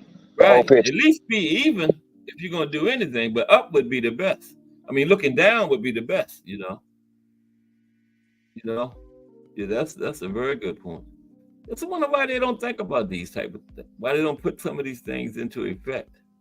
Is it they don't want it to get better, or I don't understand it. These are obvious things that would improve stuff, to me. I don't get it. Do you want to keep it like it is? We lost T. Hill. But that is a very good point about the judges. Because they sitting down there right at the ring, looking up at the boxer, And I would think another thing is hand the cards in after every round. Because sometimes when the fight's in, it takes too long to hand those cards in. They tell me they being doctored, being changed. So if you hand them in after every round, you cannot change them, Yeah. Wouldn't that be a good one, T. Hill? To hand the cards in after every round. Oh, even better. And with the count as well. Like if there's a knockdown, I think it needs to be on display. I think cards need to be on display, visual. Hand them in too, but have them cards on display so people can see what people are actually scoring the fight. Also, so the fighters could know too. In the other sport, you see the score as it's going along. Every other sport. Other sport, the score is viewable. That's right. By the participants, by the coaches, by the fans. Why not boxing? Why is it different for boxing? seems like they want it to be so it could be corruptible, because these things are simple things. We talking about, I know they think about it. It'd be very easy to implement them, but it seems like they don't want it to get better, Is that Well, what that's it why I is? say it needs to be an organization or a committee that's Mm-hmm. made of people who trained and fought Mm-hmm. to Yeah. to govern, the stuff that should be taking place in the sport. But you know how we Because were saying more boxers should be judges and referees? I don't think they really want to do that though, former boxers. They want to be like commentators, that type. They don't want to be judges and referees and well, stuff. I wouldn't want to be a judge either because you got people who probably look up to you, hurt Mm-hmm. them, hurt how they feel about you because you judged Yeah. the fight and Yeah, they you're thought right. they did better than they did. Somebody always going to be unhappy, no matter if you judge it perfectly. Or somebody always going to be unhappy with the way you did it, man. So you can't win in that role. Yeah, that's Yeah, true. you can't. And on top of that, man, they know what it's like to be judged. That's But right. at the same time, That's right. they can oversee. Mm-hmm. They can oversee. Yeah, They could oversee. Right. Yep. like we need to put parameters in place where if it was egregiously wrong and Yeah. like for instance that Maxie Hughes fight with Lomachenko. I mean not Lomachenko, but with Kambosos. That was egregiously wrong, man. Everybody that was in that building know that man lost that fight. Yeah. Yeah, man. Everybody. And Right the then and there, judges know too. there They should be knew it. more judges. There should be more judges. That's along the lines that be like, nah. You know what? Yeah. Can come in and override it. Like, no. Bring in new cards in from the other people who was watching the fight. Yeah. Have the final say and said, no, we don't agree with that. You know. Like the Oshaki and Conceição. That would have been a Yeah, perfect one. They darn. come in and override that decision because everybody knew that was the wrong decision. Yeah, no doubt. So they would Definitely. come in and say, no, we are changing that decision. Sorry. Now, if they had the cards turned in after every round and showing them to the fans and the fighters and everybody, you wouldn't have to come in and override it because we seeing it as it's happening. Yeah. Well, then that's when, they can make the decision like we're not going to honor that card. Yeah, And do exactly. somebody else who scored the fight, and we'll take their card instead because that card looks a little like they wasn't at their best today. That looks more like what happened in that round. Yeah. Save space that keeps people earnest, and on top of that, you know what? It corrects a situation as it's happening. They need to make instant replay universal too. Because I see some fights they have it, some fights they don't. That should be every fight because that works. Because I've seen some things get overturned that was right. They clearly should have been overturned. But then other fights they don't have it, and you'd be saying, why don't they overturn that? But they be like, instant replay is not in effect for this fight, so it should be every fight, man. You know, I think in California it's always in effect. That's one of the states that use it. Yeah, and where did Virgil and Madrimo fight at? Because they overturned that call in that fight that Harvey Dock made. Was that in California? You said who? Virgil and Madrimo, where was that fight? I know instant replay was in effect there. Because remember, Harvey Dock called a slip on the first knockdown, and they overturned it Yeah, and that's called in it a California. knockdown. Yeah, Yeah, that was they always California. use instant replay in California. It should be everywhere. How come that's not everywhere? Because that works, man. You know, Well, it does work, but it should be every fight. it was applied. It was applied correct too, man. They let the fight Yeah, continue on, and then when they got a good look at it, they overturned it, and they gave them the they thing. So that was a perfect. perfect way of Yeah, instituting. and they notified them that you got that knockdown in the first round. So and that was done perfectly. But I was just saying that should be every fight. But some fights they don't do that. The referee mess up, Yeah, miss the knockdown, it just stays a slip throughout, yeah. and that messes the fighter up too as he going along through the fight mentally. Well, You know? imagine if it was available during the what's the name? Dubois Usyk fight. Didn't think about that because my man, the Daniel Dubois. Yeah. Oh man, yeah, that should have. Because that was a knockdown, and clearly, since he couldn't get up in 10 seconds and That fight wasn't should able have to been get over. up, that Yeah. fight should have been technically awarded to Dubois. That's why I got an asterisk by everything Usyk does, man, because he should not have those belts. He lost that fight. He lost that fight. He lost. Well. I believe, Hmm? I believe with Buster Douglas. I believe with Tyson Fury. I think they benefited off of some counts that were either long or wasn't even administered, and I know he couldn't get up. He wouldn't have made it up in 10. I've had my wind knocked out of me where, for like almost 45 seconds, I was incapacitated. I couldn't do nothing but move around, writhing in pain. And that's what he was doing. Like, he didn't even grab or respond like somebody who got their jewels tampered with. He responded like I responded when I when I landed on the football and the football knocked the wind out of me. Like, I couldn't do anything. I could hardly breathe. Yeah. Couldn't move. It was like a stinging sensation in my legs. Yep. That's what he had. And that's what it looked like. Yeah. He wouldn't have been able to get up, or if he could have beat the count, he wouldn't have been able to keep Dubois off of him. Exactly. He would have stopped him. So he had no mobility at that point in time. So you're right about that. That fight could have gotten stopped. Yeah. And he wouldn't have made it out of that round if that had been called properly. And unfortunately for Dubois, he didn't respond well to that, and he let that take him out of his fight. Yes, he did. He was boxing beautifully.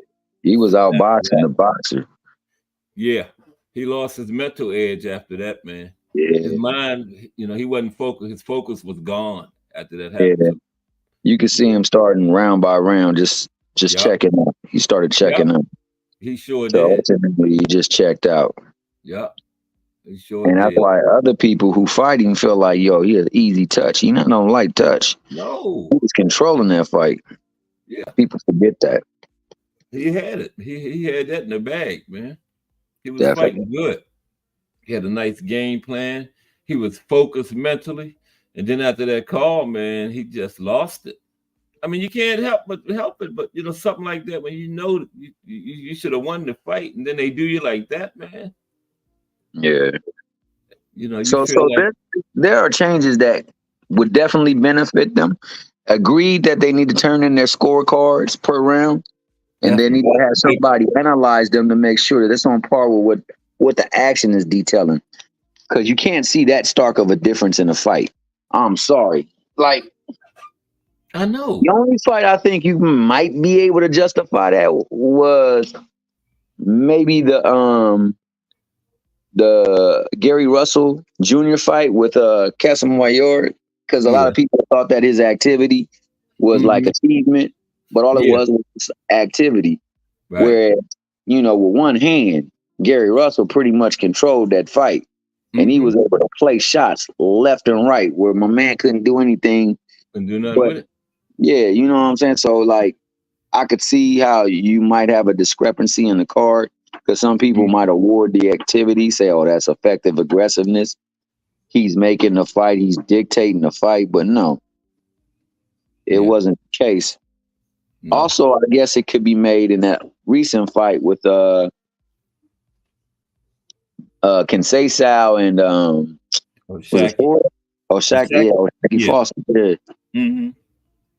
Yeah, that could be a prime example. But those are things that, like, if you really felt like cards were not right in that moment, because there are other judges there that are sanctioned to be there and are paid to be there in the fight, you can roll their cards in. And if their cards are different from the opposing thing, then you can petition to have them be the ones, and you can overturn the fight.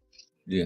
And a lot of people might not agree, but I think the judges and referees should be made available to the press after them. They should be able to be questioned about their decisions. Oh, absolutely, absolutely. Especially if you're leading to the outcome of the fight. Like They should you be able to be questioned about their judging and their refereeing decisions. Just like you the damn fighters skippy. sit at that table, the judges and the referees should have their little press conference too, man. You know, Yeah, but they're not available. They just roll out. yeah. Oh, it's crazy. But they're a person in the ring. They're the third person in the ring. And Yeah, honestly, I also think that these people should be able to score a fight too because they see the action better than anybody. the referee. Yeah, Yeah.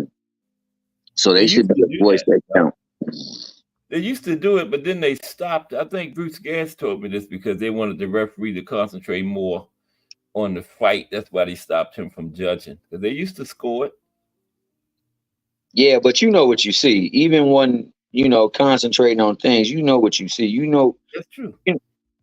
Hmm. Especially if you know boxing, you know exactly what's going on. You know what you gotta talk You can to do about, both. what you Yeah, don't have to talk to about. You know who's pressing the fight. You know who's actually doing the cleaner, more effective work. You know who's yeah. out there, rolling with punches and deflecting stuff. So like, That's right, man. That's a big one. Just like when Oscar and Floyd, Oscar was doing all that windmilling and swinging, but he wasn't really missing. that's what I tell people The all the judges time. might miss that, but you know who ain't going? The referee ain't going. The referee going to really see whether you landed them punches or not. You know? And even Oscar, to his point, when they was talking about him and when they was talking about Floyd and Pacquiao Yeah. happening much earlier, man, Oscar was Mhm. like, "Dude, there's no time frame in which Pacquiao was ever gonna beat Mayweather." None. And None. he knows this because he was in the room with Mayweather. He know he was Pretty throwing boy would punches have at beat him. him. Pretty boy might have stopped him if Well, they'd have pretty fought in boy, the 2000s. if they fought at the time and he was pretty boy and the weight Yeah, he was at, yeah, he definitely would have stopped him. yeah. He would Nothing have wrong got with beat his worse. hand. Hmm. Yeah. So Yeah, yeah. it is. I mean, and that's a true testimony to Emmanuel Augustus, because like he fought Pretty Boy and he gave Pretty Boy hell. Yeah, Floyd said it too. He said it. Yeah, That was his toughest fight at that time. yeah, He said that. Yeah. he gave him hell. Like a lot of Mhm. people talk bad or talk down upon Emmanuel Augustus because of his record, but a lot of those losses were like some Robbery. garbage. He got Yeah, the they most were robberies in history, man. yeah. I mean, to put it frank, it was robberies, and I mean, Yeah, he got the worst bad decisions in history. I think the judges was turned off by his antics and stuff, but still, you still a supposed lot. to judge the fight right, no matter what he does, man. Yeah, exactly. Because that's Yeah, what and that's a problem. yeah. If if something like that deters you from doing your job, you don't need to be doing your You job. don't need to be doing it. Yeah, like You I'd know, be worried if this guy coming along now that does all that stuff. The uh, British guy, you know what I'm talking about. Whitaker, yeah, But Ben Whitaker. yeah, he gonna run into that same problem if we keep on once he starts stepping up and stuff. Well, he You also know. gonna run into problem. He gonna run into like what Prince Nassim did when he ran into Beretta. Beretta whooped that tail like, yo, Yes, he did. you try that against people who really, really are elite. Right. They will figure that ish out. As soon as they figure it out, they tattooing your ass, and you Yeah. out there silly. So Doing yeah. 360s. Yeah. Bruce Gas just said in the UK until the late '80s, the ref was the sole judge and would raise the winner's Yeah. hand. That Hmm. that that needs to be, the ref definitely needs to factor prominent in bad decisions that we see. And I also believe there need to be like other judges on site too, if Hmm. not on the ring, Yeah. in the building watching on the TV screen, also keeping score. I think the Yeah. judges that are in the ring need to be at every single vantage point, and they need to have their vantage point raised higher, like Yeah. lifeguard, like Yeah. I agree tennis with that. Hmm. tennis judges. And I believe that every score needs to be at the end of the round. It needs to be on display in the building and on TV screens. For And I think sure. when knockdowns happen, that That's a big time one. that Hmm. timekeeper needs to have his time on the screen too, because On the that's who screen. the official. That's where the That's the ref is official supposed to time. throw. Yeah, That's the one should be on the screen, the timekeeper, not the ref, the timekeeper, yeah. because And the that's the ref one is they're supposed supposed to to go by. follow after him. Yeah. Whenever he has a Right. break, he's supposed to go right back to the timekeeper and pick up where Pick the it up. count. Yeah. You're not supposed to go back to zero and start. No. So when the timekeeper start his time, that should go on the screen. Exactly. You know? That's what it's supposed to be. That way we'll know if the referee following the rules and picking up from the timekeeper. And they can come to a universal count. A count is X amount of, like 1. That's right. 2, 3. And that's how that timekeeper's digital clock reads out like that. So that ref is counting what he see on that screen too, and we all get to see. So we see that screen say 10 and the referee's still counting. We know something is not right. Something not right. Yeah. Something not right. And at that moment, we can go to the replay, or we can go to a protest against that. That's right. An appeal. Say the clock said 10. Go to instant replay. That's all they got to do. You know. So yeah, I'm in full agreement with that, and I think those are the changes. Along with nutrition, I think that nutrition universally, if they're fighting for the same belt, they got to fight under the same rules. Yeah. Just because you're in a different location don't mean you get more of this or less of this. No. Should be universal, man, all over, everywhere, all over the world. All other sports is. You don't play football like you playing in New England, one set of rules, and then you playing in Baltimore, a different set. It's the same rules every stadium, every state you go to. How come boxing from state to state, you can do this, and in that state you can't do it, and you can do it in this state? No, that's not right, man. They need to fix that stuff because it's just not right, man. Any other sport is the same everywhere at the professional level, you know. You play basketball in Chicago, it's the same way you play up in Seattle. Or Canada. You know, the teams in Canada. Or Canada, right. Same rules. Same rules. Yeah. So I agree.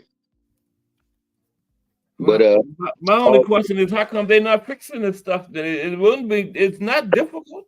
There is nobody to hold these people accountable, and they're making money hand over foot. In anything, any arena, any what they call it, any industry, any genre, any whatever classification they want to classify it as.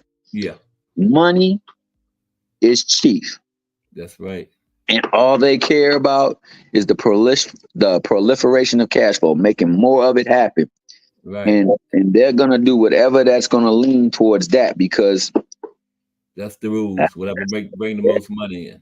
He who has the gold rules. So you know, we're doing this. Unfortunately, but that's how it is. Yeah. And there's nothing in place to set that. Nothing in place in boxing. That's why I was saying people who actually have boxed and trained has some to the whole scope of boxing, not just certain facets, but the whole scope of boxing. They need to be making a committee where these people oversee the activities of these sanctioning bodies, these judges, because you know that people are tied into one another. They got their people. Oh, this is one of our people. They're friendly to us. So if we want certain thing, that's how you can get that fight stopped with Barroso. That's right. That's how you can get a card. You can go to a commercial break during the judges after you done came back from a commercial break, because they know they need more time to justify how they gonna spend this stuff. And you know, you get check all of that stuff. You see it happen. Yeah. Sit right there and watch it. They take all that time. Some cards, you be like, where the cards at? You know, and they go to a commercial, they come back, and they still ain't hand the cards in yet. And you've seen the fight, and the fight is clear cut to you. Like that, I'm serious. Kambosos could only got 1 round. I mean, the most I could give him is 2. So at the best he could have hoped for was a 10-2 decision. He won the fight. And somebody said he won the fight 8-4. Now, where do you see he won 6 more rounds in a fight that he got controlled and outboxed, outcountered, outpaced? Yeah. At the very least. I could see 11. I could even see 12-0. Yeah. I was being nice, give him 2. But then look at this, T Hill. If the judge is filling the cards out after every round, right? Yeah. Then the fight ends Why the hell does it take so long to turn the cards in? You already got them filled out. That Just turn them in and give us the exact. score. So that What's lets taking you so long? know in every fight Yeah. that is in the case where it took too long. Yeah. The people Just who turn 'em in. actually should have won didn't win. Didn't win. They already filled out. Give them to the referee or whoever you're going to let them give them to the ring announcer. But And no, we down there doctoring them, man. believe it or not, had Richard Steele let that fight continue, they would have took a long time to turn them scoring cards in Oh, too, they because would they have took find forever. a way Yeah. to get that fight to Julio Yeah. Cesar Chavez, because they didn't want Mildred Taylor to have it. Yeah, But they would after have. that fight, Mm-hmm. the second time around when Frankie Randall got him, they couldn't do it because it was already known that y'all was over there trying to get that man to fight. And then they made a split decision. It should have been unanimous. One judge still gave it to Chavez, man. Well, They you got still that one. tried. They still You tried. got that one. That one gonna always make it look like, hey, yo, no, it was a good fight. Yeah. And I want my money. I gave it to him. I don't know. Them other two didn't do that. I did my part. I Yeah, still you deserved better pay mine. me. I gave it to him. You better pay me. Yeah. I cheated. Although he didn't win, I still did my part. So But it's yeah, crazy, man. absolutely, Man, we can absolutely. complain about it. I don't see nothing changing though, no time soon. Especially if there's not nothing to hold them accountable to, because right now they got free reign to do whatever. Look, Free they put reign. people in the Hall of Fame that don't even deserve to be in the Hall of Fame. I I mean, they know. over here making belts that don't even deserve to be made. Like, Yeah. what are we doing? Why are we giving designations out to folks? Why are we Yeah. designating title lists for folks and stuff like that? Like, we ain't even getting people truly finding out if they're the best in their division, because you're making them fight people that they don't even deserve. Like, honestly, man, Oh, Turkey bought himself all a Hall this, of Fame spot. yeah, you know what I'm saying? Bought himself a Hall of Fame. So if you can buy yourself Hall of Fame, you can buy yourself a victory. Anything. That's right. Easily. Easy. Mm-hmm. So, like, you know what I'm saying? Like, it's no way there should be a fighter fighting for a belt coming off of a knockout loss in his I first fight know. division. No. That don't make sense, but this is what we have. Rolly And there's did it. Yeah. something in, huh? It's great. It's great. Like Rolly did. Remember he got knocked out by Tank, and then his next fight was against who did he take the belt from? Barroso. Remember Yeah, when he fought Barroso? It was vacant. yeah. They Remember? fought He for won the won belt. 40 and fought for a vacant belt after a knockout loss. Yeah. Mandora did it too, remember? Yep. So that should never happen. It People should say, never well, he happen. was already on the card. I don't care. But he got knocked out his last fight. Find somebody else. No, that shouldn't happen. What Exactly. happens to working your way up to a title shot? Yeah. What happened to deserving a title shot? And then all these belts, man. I see prospects that had 4 fights standing there with a belt around the shoulder. What kind of belt is that? Well, I think Like a lot Left against Shushu. Shushu had 3 belts. What kind of belt does he have? I think them be like the NABA and stuff Crazy. like that. Them type of belts. Them Yeah, belts that let them know that hey, you guys is putting in work and you on the fast track belts. Those and they not the carrying real them belts that proudly. matter. Like the And then they meat. got the real belts that matter, and then they tell you that the ones who got all the history, they don't really matter. They're regular. Yeah, Yeah, but you got some great champions that held that regular belt. Meanwhile, that's the right. super belt only been in existence this long. So how's that the belt? Like, get out of it. See, it's like stuff like that. That yeah, I push back on Yeah, because it just it's don't not make sense. too many. But all those belts, they pay somebody them sanctioning fees, though, right? Exactly. So That's what it's somebody's all about. paid for, so they'll give you a belt for sure because they're gonna get some money off of that belt you have. Mm-hmm. That's what it's all about. You I know, so, wouldn't want them. I'd be like, I'm still a prospect. I'm not even making no money. I don't want your belt. I need all my money, man. well, You know? then there comes backlash to that too because then people will say, look, you just Right. duck out. You That's don't want this and that, yeah. and you're truly a champion and whatnot. Like, Yeah. you say, like this is the killer, and I'm gonna leave it with this too because I Yeah. don't want to go further with it. But Oh, if yeah. you It's getting keep late. chasing the bag, if that's Mm-hmm. now the movement for Right. you as a fighter, Mm-hmm. and you're around 140, 135, who is the Yeah. bag?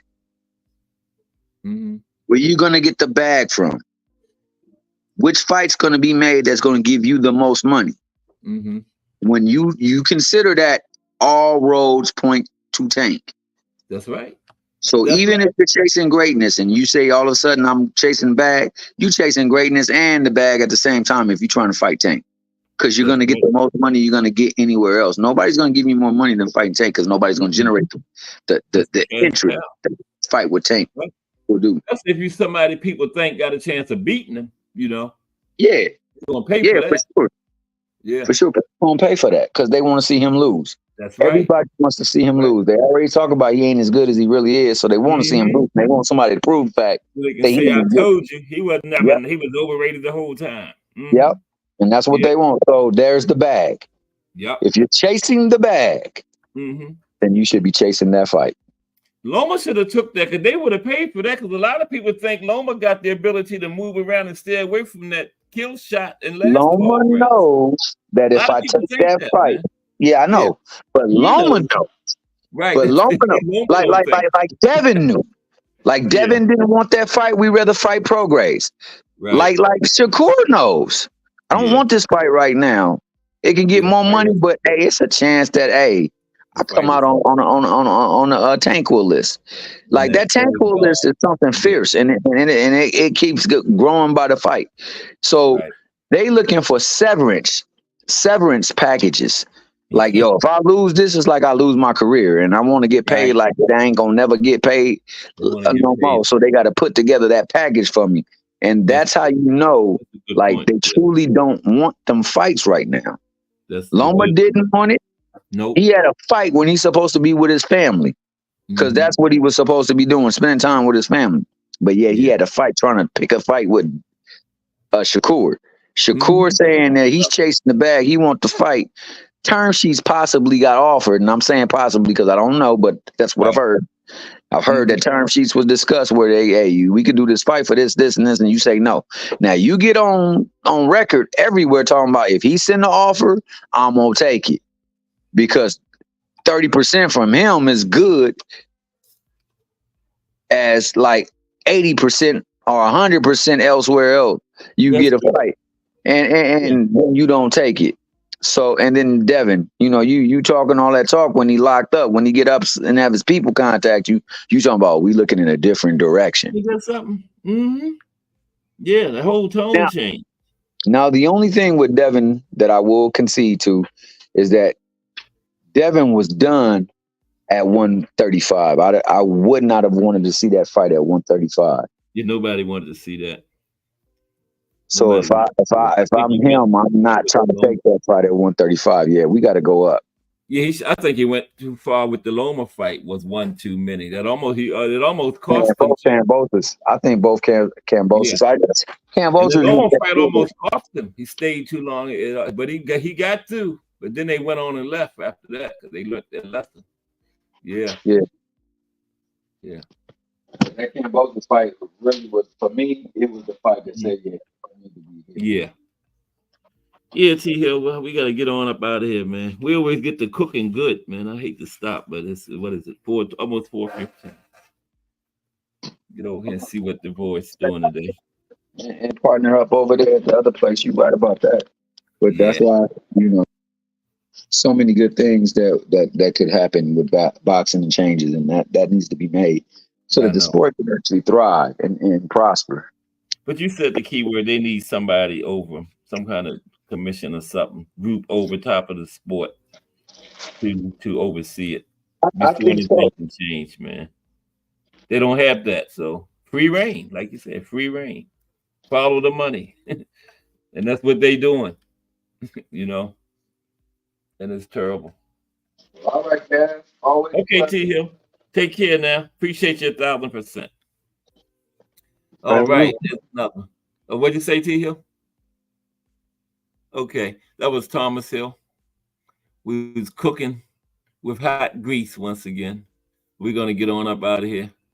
Go over to Just Do Boxing now and join him in progress. We done went way over again, but it's all good. It's all JBT. But we'll be back tomorrow. The profile this week is the life and career of Zab Judah. Okay. I'm trying to get out of it. Oh, there we go. I couldn't get to the right screen, but I am there. Profile tomorrow is the life and career of Zab Judah.